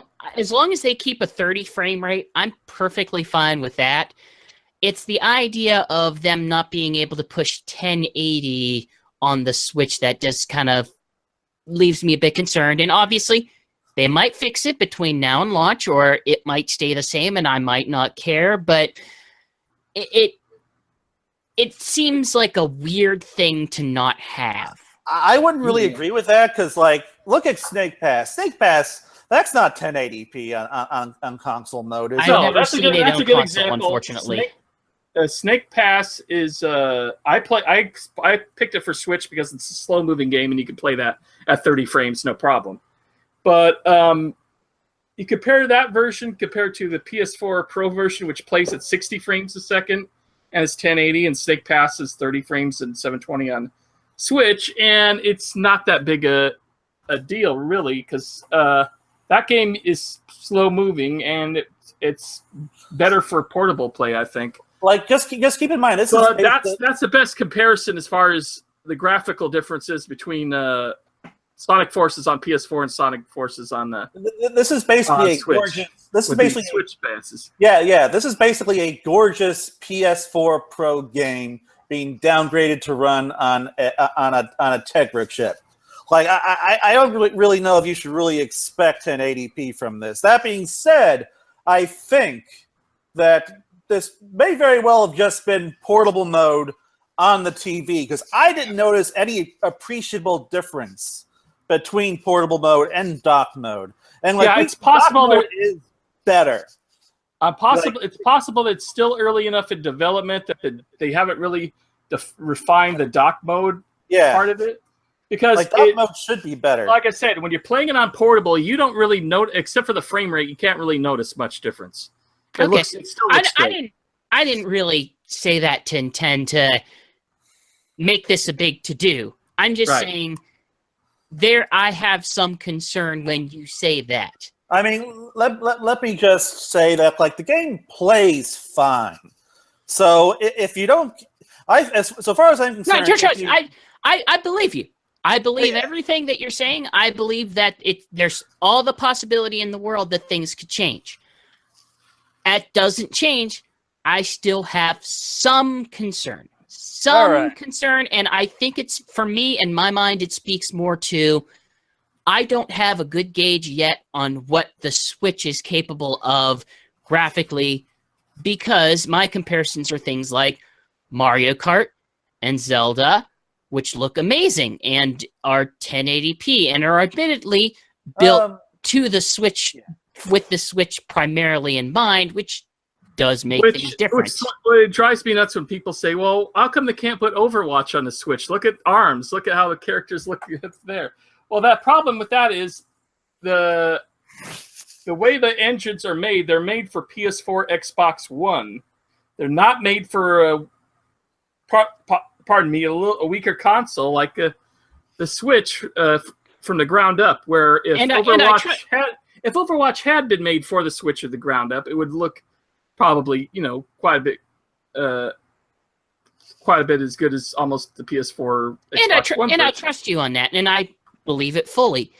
It's just, I also know if any company would have gotten earlier Switch units and could best form this game to look its best on the Switch, I believe it would have been Sega. And again, everything could change. I'm fully admitting that. This is a third-party game. This is kind of a test bed for what I might be seeing out of the Switch in terms of what people other than Nintendo are going to do. And if other people cannot get the same type of fidelity out of the Switch that Nintendo is, as the same thing happened on the Wii U, as the same thing happened on the Wii, that is a concern. And I feel that that's a very legitimate concern.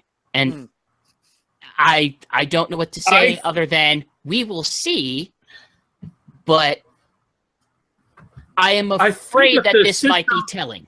I think if the system keeps being as successful as it has been as for terms of sales, I think third parties will care more and more to start, doing better ports for that system. I mean, if Sega had started this game as a Nintendo Switch, game built up to PS4 and Xbox, One, then it would probably look a lot better than it does now. But of course, it was in development before the Switch before they probably had development units of the Switch. So of course, it was a program for PS4 and Xbox One first. Originally, I was going to say, my original plans for Sonic Lost World was to buy it on PC for modding and then switch for portable. But now, after playing at E3 and seeing how beautiful it looks on PS4 in comparison to Switch, I might just keep it on the PS4. Personally, I might just buy the PS4 version. I am definitely getting it on the Switch, just going by what I've played, because it plays great on it. It plays. It's the portability that makes every single port tempting. I've been wanting a game like this on a portable system for like a decade now. And I think if Switch is your only option, you're still going to be very happy with this game. That being said, I am considering buying a second version of the game on a higher end platform, simply because it's so gorgeous to look at on those other platforms. Like plus with Sonic, you kind of want to play Sonic games at 60 frames a second. Sonic Generations on my PC has got me spoiled now. I mean, I don't know. Like I can live with 30, but I'm seriously considering getting it on my PC or maybe my PS4. I'm seriously considering that. Okay, we've talked a lot about all that. I guess we'll get into the Sonic news. And one of the things that we found out is that Sonic Runners Adventure has come out in Russia and certain areas of the UK. Yay! And it seems to play a lot like the original Sonic Runners. Is it better written than the original Sonic Runners? I hope not.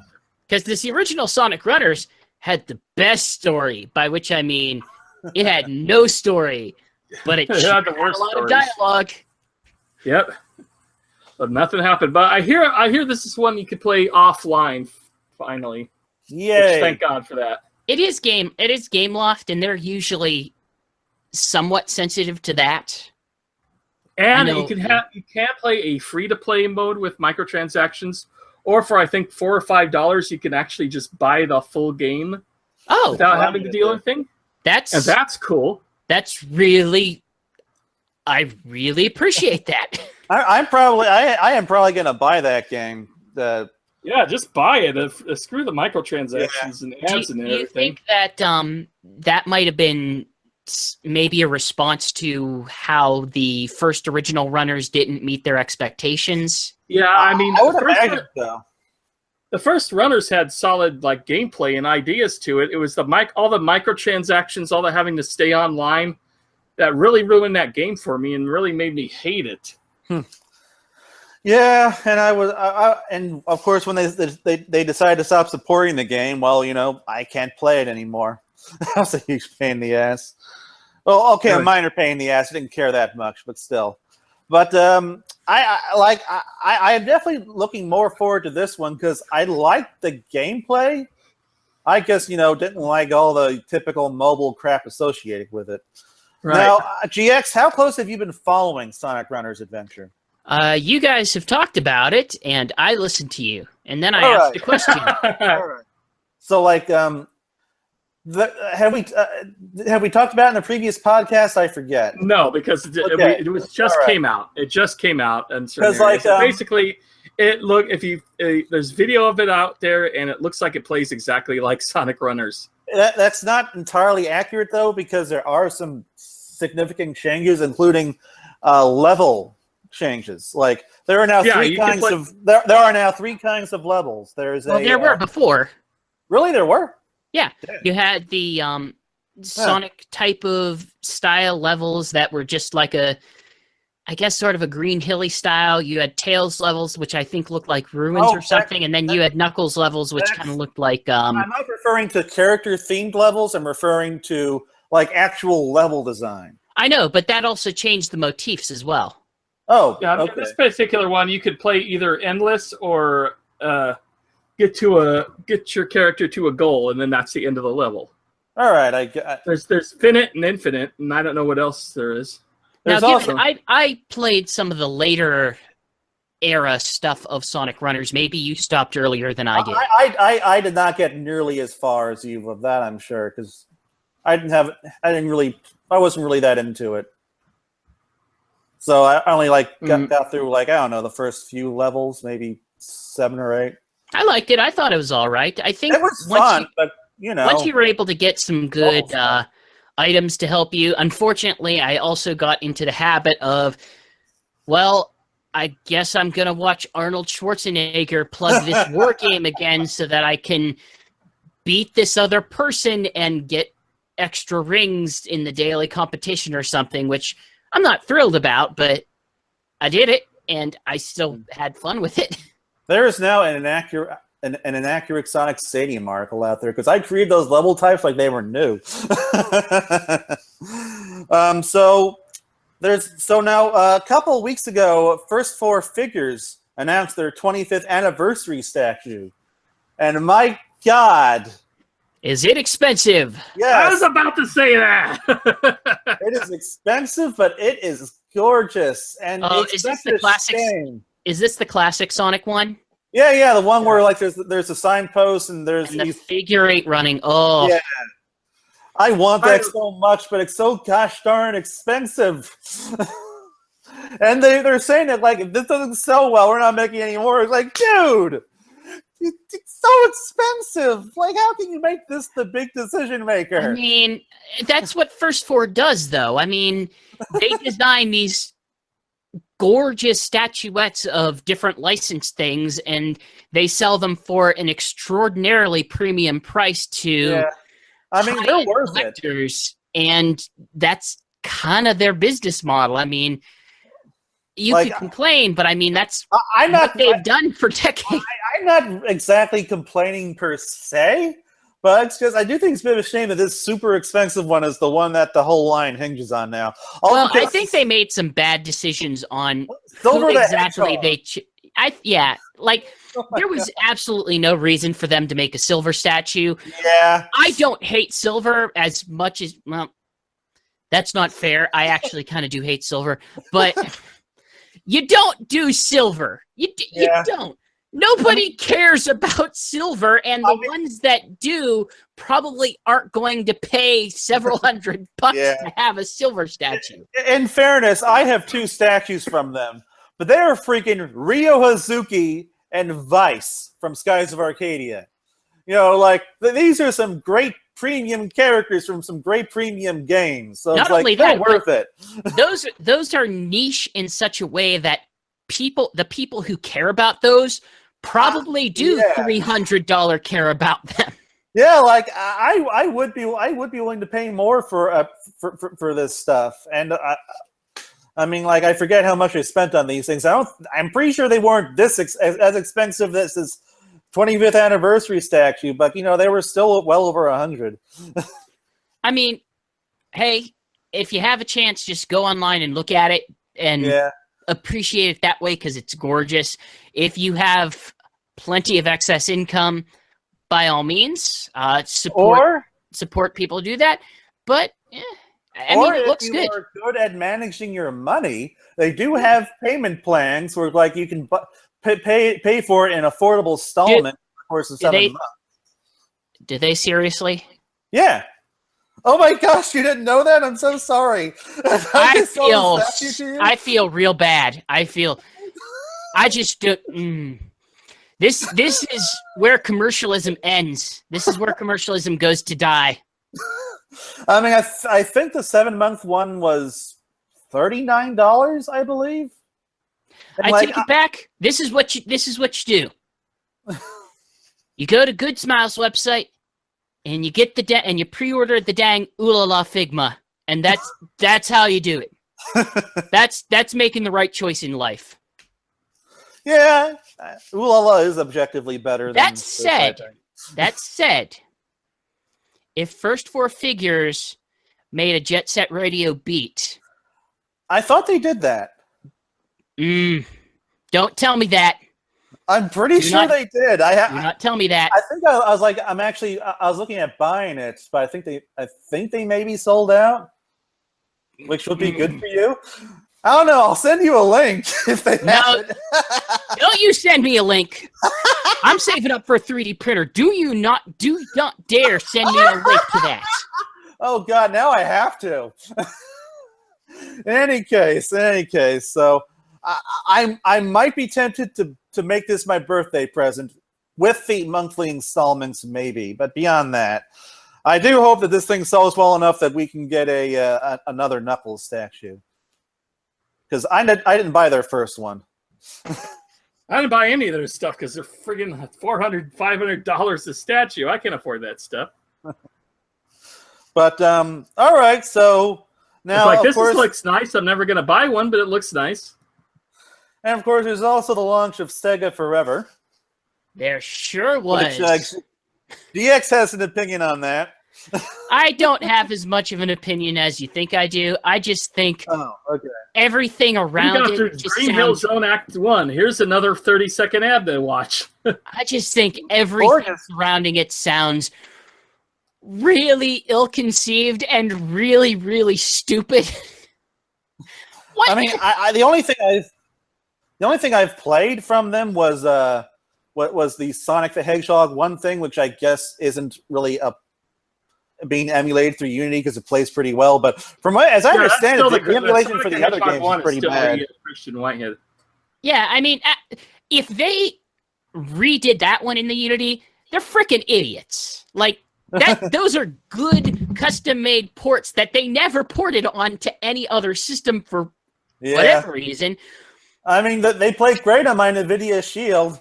Hey, was Crazy Taxi part of the launch list? Because I noticed they had a free version of the arcade.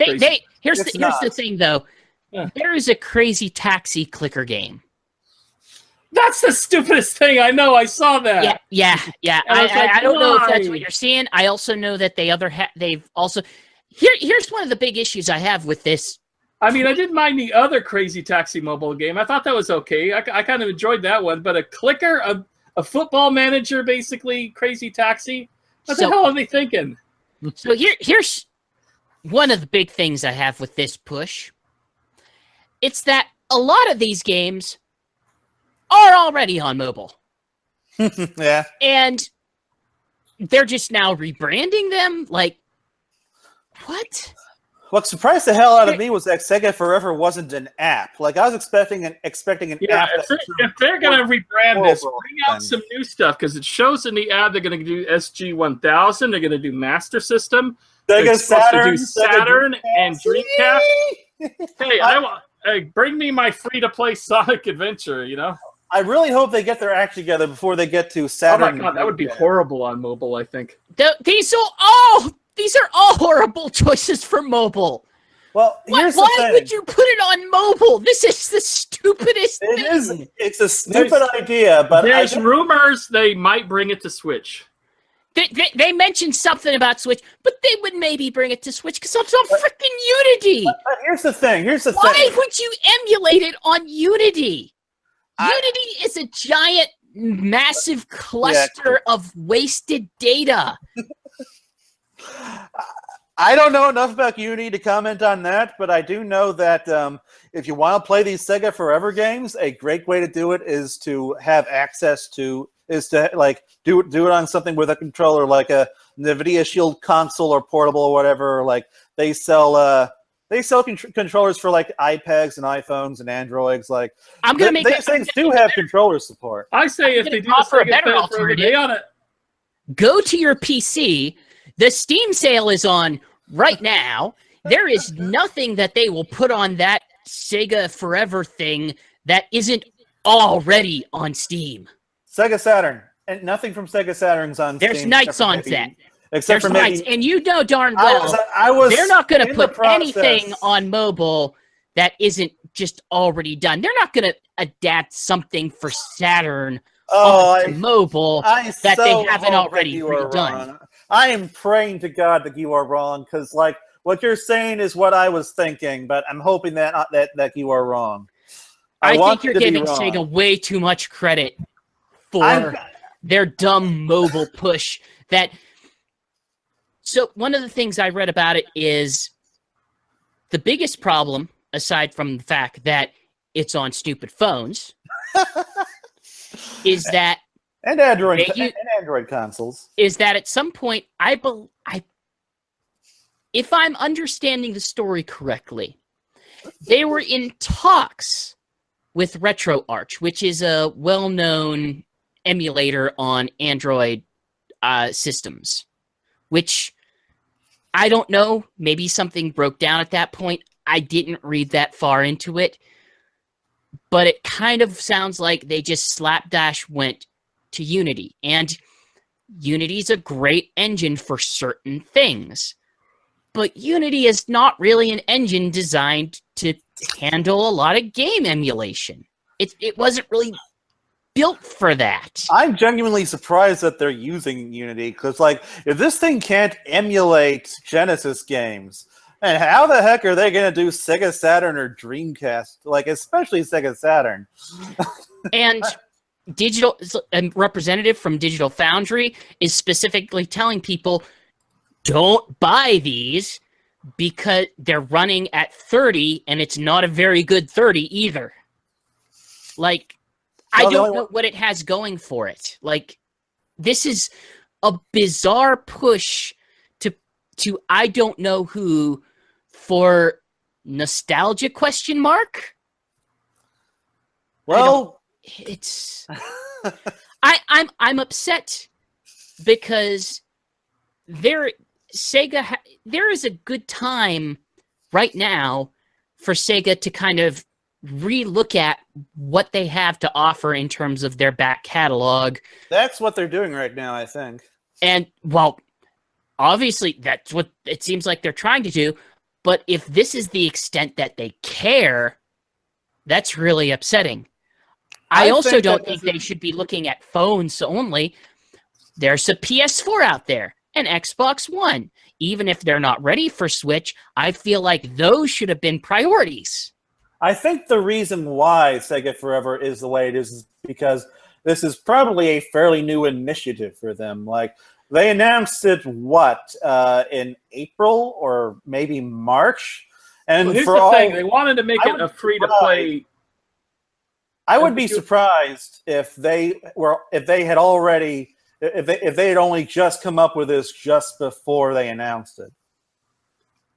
The thing is, if you're going to have a free-to-play system, you're going to have ads, and the best way to do that, of course, is on mobile. It's hard to do that on the Switch compared to you're going to do it on a mobile site where you're going to have, ads for other apps that you can install instantly. I imagine the whole point of them going mobile is that they want to provide these games for free, and the only practical way to do that is with ads. And so, if you want to do it that way, you got to do it on mobile. And there are mobile consoles. Admittedly, they're not ubiquitous, but they're out there that people can play this stuff on. I question the logic of it. So, like a Nintendo Switch or PS4 or Xbox One version, that will require a different system. Like, I imagine they would either have to be subscription based or you pay $2 per game, like on mobile. Right, and honestly, if I'm getting a better experience, I would gladly pay more than that. Yeah, like I honestly felt that $2 per game was a little cheap in some cases. Like, it makes sense for Genesis, but when we start moving up to the more complex 3E games, like that's kind of a steal. I'm baffled by everything surrounding it. I'm baffled by the emulation choices. I'm baffled by the choices of platform. I'm baffled by the marketing surrounding it, and I just don't understand who this is for. I think this is something that's going to become more refined over time. I seriously hope so. I seriously hope at some point I actually see a legitimate business plan in this and not, here's our games. We shoved them as quick as we could on the cheapest possible emulator. Go for it. Play with ads or don't. I don't know. But I see great things on the PC. I've seen them do great emulation for other things. I've also seen them do not great emulation for certain games. But they can do better, and I want them to do better because I like some of these games, and I would pay for some of these games on something other than a phone. Yeah, so would I. Like, I would gladly get this stuff on my Switch. Best of both worlds. But unfortunately, the toughest part about it is I would get a better quality product if I stole something than if I paid for something or got it with ads. And that's the sore point for me. Well, hopefully they'll improve it. So I think we're ready to move on to something else. Like, I don't know, maybe that this cartoon that we learned a little bit more about from Sonic during Sonic Revolution, namely how it might survive Cartoon Network. Yeah, so like we did talk about during the interview Q&A, we did talk about like, are they ever going to leave Sonic Cartoon Network? Because the way the cartoons being treated on there, they didn't, because survives Cartoon Network. They did mention about how it went from Cartoon Network to Boomerang, and it, Boomerang's ratings are way lower. There's less of a consumer Nobody base has there. Boomerang. I know, which is why I find it funny they kind of take a sense of pride in, hey, we're the #1 rated show right now on Boomerang. That's probably one of the easiest accomplishments possible right now. We're an original program on Boomerang. That's the only original program on Boomerang, except for Wabbit, and I think Wabbit's in reruns now. Well, wasn't Wabbit on Cartoon Network? Yeah, but I don't think Wabbit was ever on Cartoon Network. No, it was on Cartoon Network, I think, but it failed. And when something fails on Cartoon Network, it gets moved to Boomerang sometimes. Or when something does all right on Cartoon Network, but Cartoon Network doesn't care. True. It's moved to Boomerang. That's definitely the case with Sonic. But as Bill Freiberger was mentioning, it's also an international cartoon, and it's doing great worldwide. It's just not doing that good in the States because of Cartoon Network's mishandling of it. So it could survive the network. If you think it, I have doubts of season 3 because I don't know if you guys heard about this. There is a Sly Cooper animated series coming now. They canceled the movie after how Ratchet and Clank bombed. And to be fair, I still really don't like the artistic style they're going for that Sly Cooper thing, whatever it is. Like, I'm willing to give it a chance. I'm hoping it changes if it comes to TV with cheaper animation, but it's also the same animation company that does Sonic Boom. So are they doing both cartoons, or is Sonic Boom going bye-bye for Sly Cooper? Well, it's not exactly unusual for an animation studio to alternate between different projects or have more than one project going at a time. Well, remind me, they're currently, weren't they owned by Technicolor? I have no idea. I have no idea. I know their owning company actually was purchased recently. I apologize. I have to do a bit more research on that, but it makes me wonder, like, what their resources actually would be. Because it wouldn't be a bad idea if they continued it with smaller size seasons. That way they could potentially work on both at the same time if they were interested in doing so. It's also not unusual for these French shows to like go on hiatus for a little while while the studio works on something else. I mean, like Totally Spies. I don't know if anyone remembers that, but that started in 2001 and it got its final season in 2013 after like going on break for several years. I just can't say I've heard of it. It's some French show. I saw a YouTube video about it. I think I still hold the concern that at some level Sega may still want to kind of kill Sonic Boom. Like I can't say that for certain. You guys would know more than I would. But we wouldn't. It was completely ignored at E3 as far as any Sonic related stuff. They didn't have anything to show, so yeah, they ignored the non-gaming stuff. But I mean, there's nothing else but the show as far as any terms of any promotion for Sonic Boom anymore. Even Toys R Us kind of moved where the Sonic Boom toys are, and they're hard to find now. That's kind of shrunken down. Yeah, So, it's just I don't know. You get the sense If that it gets a third season, great. If it doesn't, it's been a nice run with 104 episodes. Yeah. I sincerely hope that they do find some way to actually release it for home watching, if for no other reason than because it was on Boomerang, that makes it a lot harder to watch it in HD. Yeah, It's basically, Boomerang really isn't in HD because why would you put any of their library on HD? Right. That's a problem because if you can't watch, I mean, this is a show designed. I even brought that up. It's a show designed to be in HD, and here you are on Boomerang where it's an SD. I own it in HD. I have the entire first season in HD, which I had to buy by importing iTunes cards from Britain. Oh my! I don't own it, but I can watch the first season. And I can watch the first season on HD on Hulu, and I'm probably season 2 will come to Hulu. In fact, I think they did announce that Hulu, that Sonic Boom season 2 will be on Hulu next once the season wraps up. That's basically what I'm waiting for at this point because I've missed way too much of this show. Yeah, the problem is, and then UK's missed all of it up to this point because it hasn't shown on the UK yet. So a lot of people are just watching it on YouTube. That's actually that seems like the weirdest thing because they actually don't need to redub it for them. Like, have you noticed that? Yeah, I know why it's taking so long. Oh, sorry, Mia. Sorry, I'm messing with the microphone. Yeah.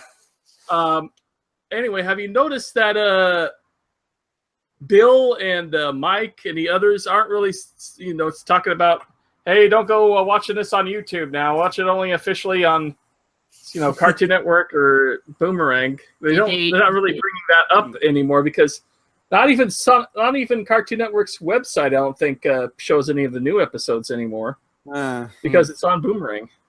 Well, I mean, I looked it up last time and we saw that they were, but I don't know if they still are. But Okay. Well, but that's for the US. If you go to another site like Cartoon Network Canada or Cartoon Network UK, you can't watch the show officially in any way if you're in the UK other than YouTube. That's the only way you can watch it. Crazy. Yeah.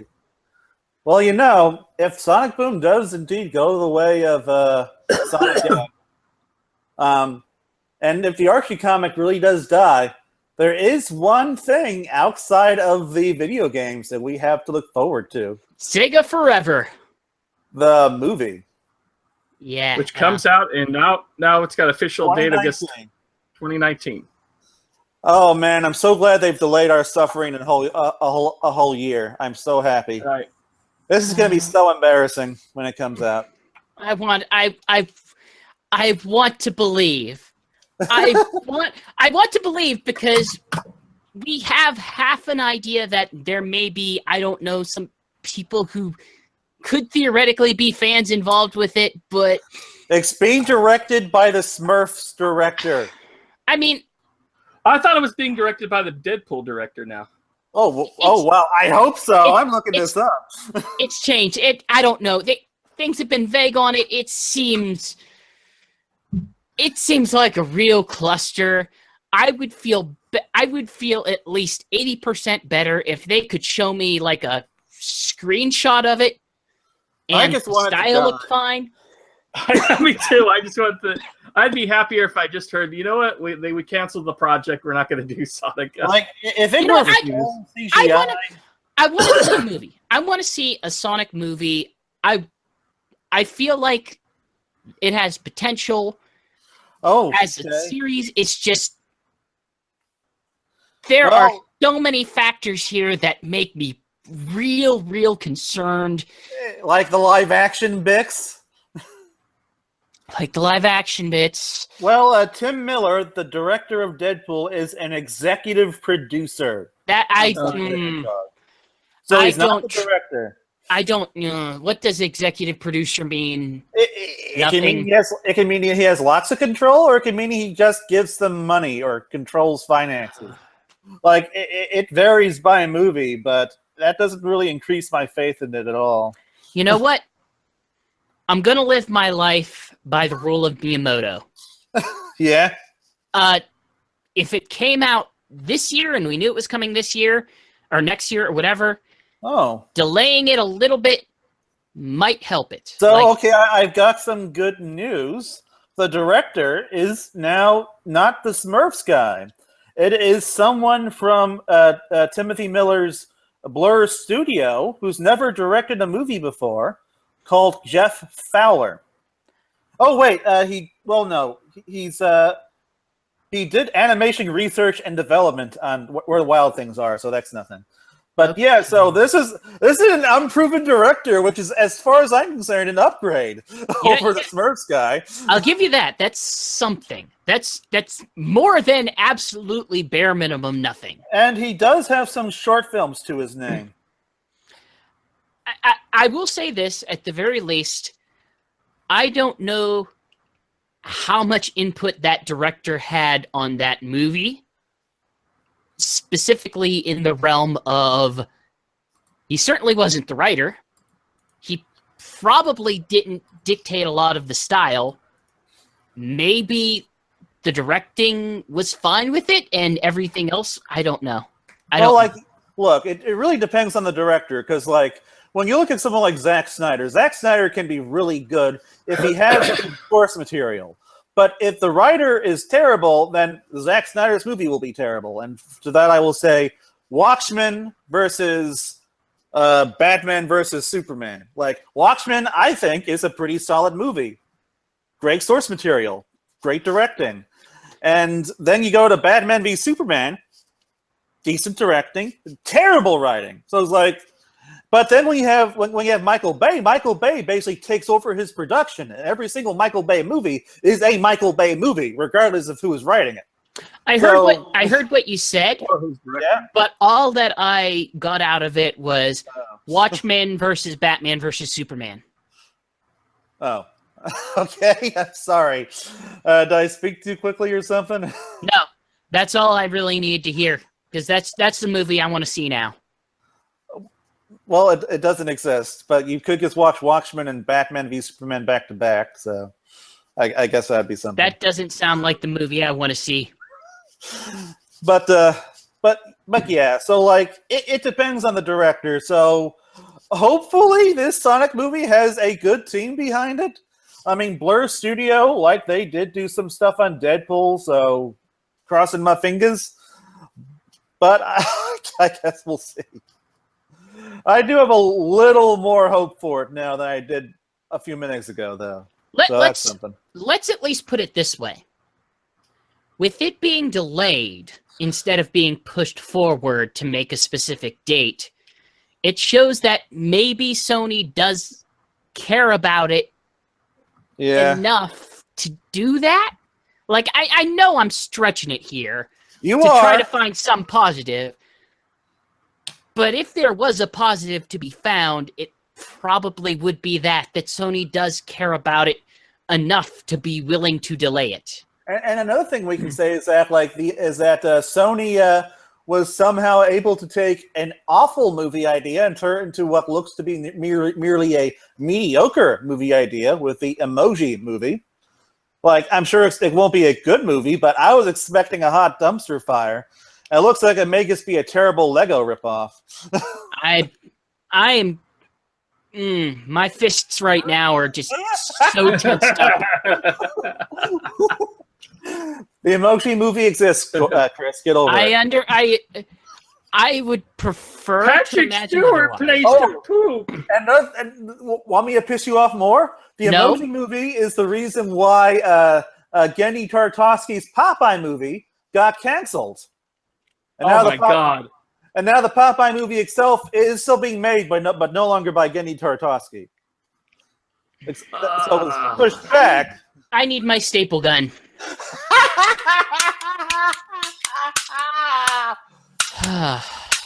I needed this. I don't know so why. evil.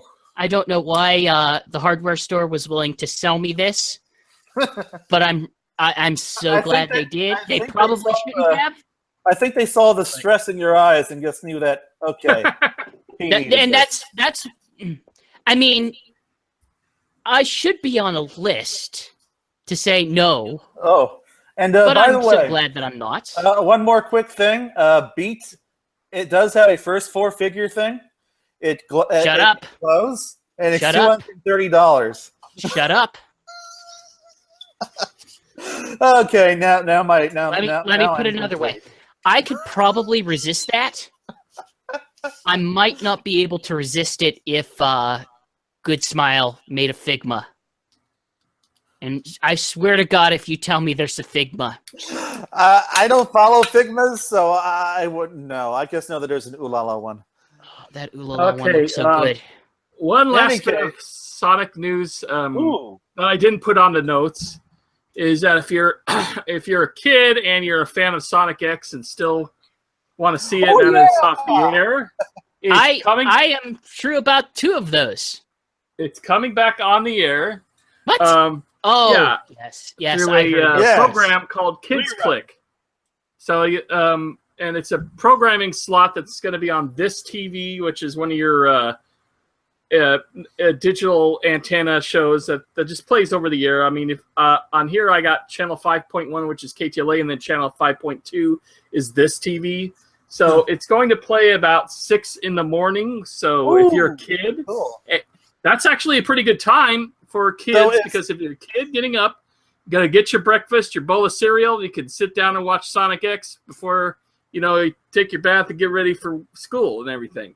Now, unfortunately, it is the worst Sonic show, but no, I'm sorry. Yes, it's worse than Sonic Underground. Nothing's worse than Sonic Underground. Yeah, Sonic X had its moments. I thought Sonic X was okay. I think Sonic X you could at least look at.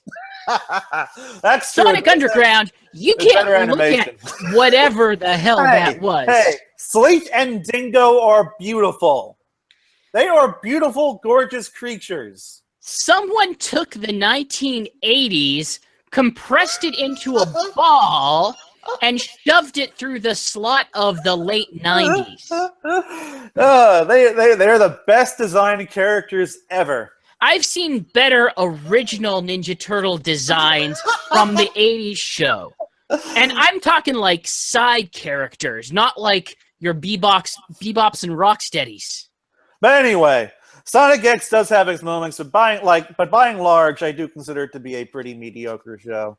Like, it ain't no Sonic Boom, or Sonic Sad-Am, or even Adventures of Sonic the Hedgehog. And yes, I do think it's worse than Sonic Underground, but, I mean, ultimately, if you really want to watch that series, your best bet is Discotech release the entire series on DVD again. Like, those DVDs are out there now again.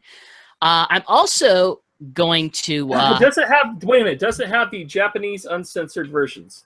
I don't believe so, no. That's not your best way to watch it, though. Your best way to watch it is on Hulu, because on Hulu you can watch it in Japanese subtitled with the 5 minutes of footage that was originally put back in.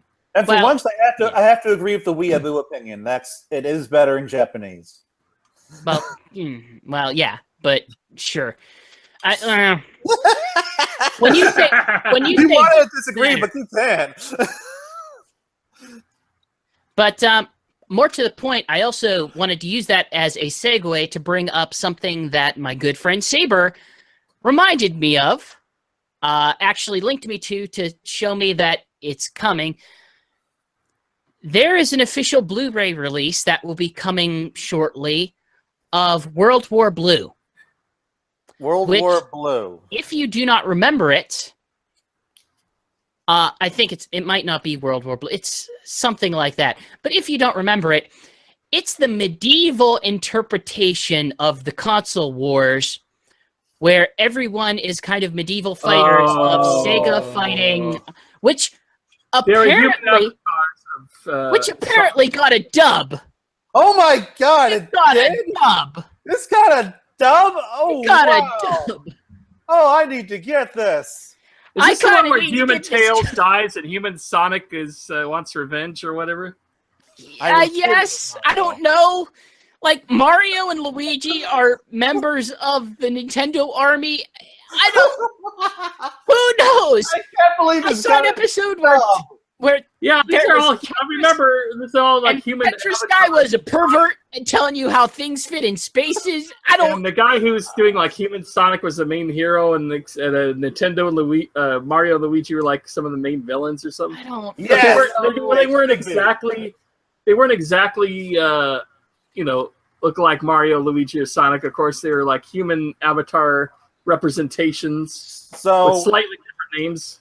I don't know. Chris, have you seen the dub, and is it better than No, Sonic X? but I remember hearing about that anime like years ago. No, Yeah. Chris, have you seen the dub, and if so, is it better than Sonic X? I have no freaking idea. I am Oh. scared. I think it's only like 3 episodes long anyway, but Aw, I mean, I am buying this thing. I yes. have a nagging suspicion I will buy it too, just because because I make poor life decisions. Is that what I have to This is say? a wonderful life decision, GX. This is the best life decision. I You mean, cannot get a better life decision than buying this thing. I'm gonna buy this, and then I'm gonna make another stupid mistake, like buying the Blu-ray for Seha Girls. I don't freaking.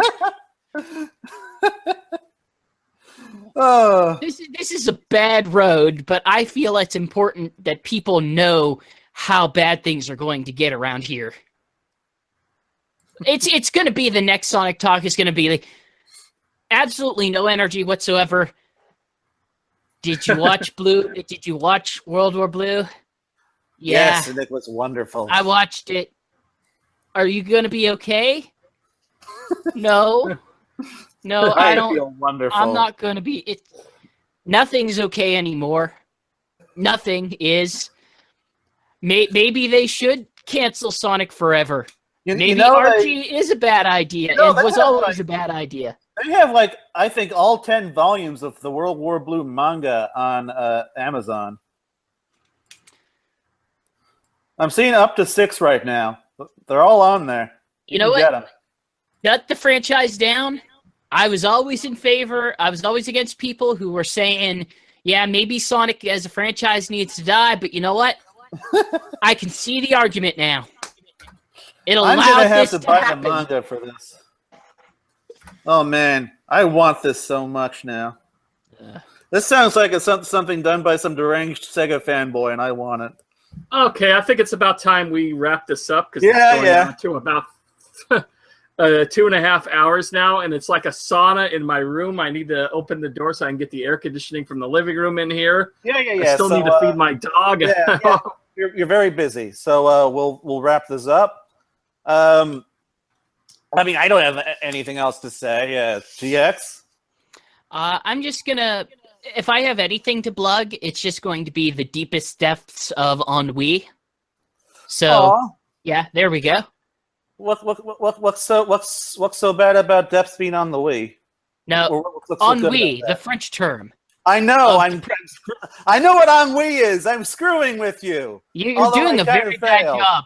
I was supposed to say what's so great about depths on the Wii, but then I fucked it up because I've kind of been tired since we started this thing. But I guess if you want to hear my voice more, I'm going to be on probably the next upcoming Nintendo World Report Patreon Game Club Yay! for Super Mario RPG. So Cute. listen for me there. Anyway, And, and if you want to see me and more of me and Alex's take on Sonic Forces or Sonic Mania We have, or like, other 5 stuff, articles on it's Sonic all Stadium. it's all over Sonic Stadium. We've done a ton of articles for E3 last week, and you can check them out right here. And is there anything else you wanted to add, Alex? If you want a more in-depth look at all this stuff, like I've got a whole rundown of the Switch version, complete of Sonic Forces, complete with screenshots. I go into ridiculous amount of detail regarding the Avatar character, which I think we didn't go into quite as much detail on here. So, like, if you want to know a little more about those things, head over to Sonic Stadium, read our And stuff. if you really want to know a lot more about it, just go to DeviantArt. Cut out the middleman. And hey, and if you want to see what Jason and I look like, and want to see us talk about it with Sven Jocelyn from Sonic Stadium, we got 2 videos from E3 on Sonic Stadium right now. I love those. It looks all professional and everything. Yeah. My camera is very nice, and Sven is very good at directing things. He's definitely a professional at this stuff. Okay, Anyway. that's going to do it for us. Thank you all for listening. Yep. Thanks, Alex and GX, for being on the show. And we'll catch you next time. Bye-bye. When life gets you down, just buy a staple gun. Or Gizmondo. Why on earth would anyone want to get to Gizmondo? Why wouldn't you want one? Because you buy the staple gun and the Gizmondo, and then you let nature take its course. Exactly. All right. So long, guys. Bye-bye. And that's the wrap.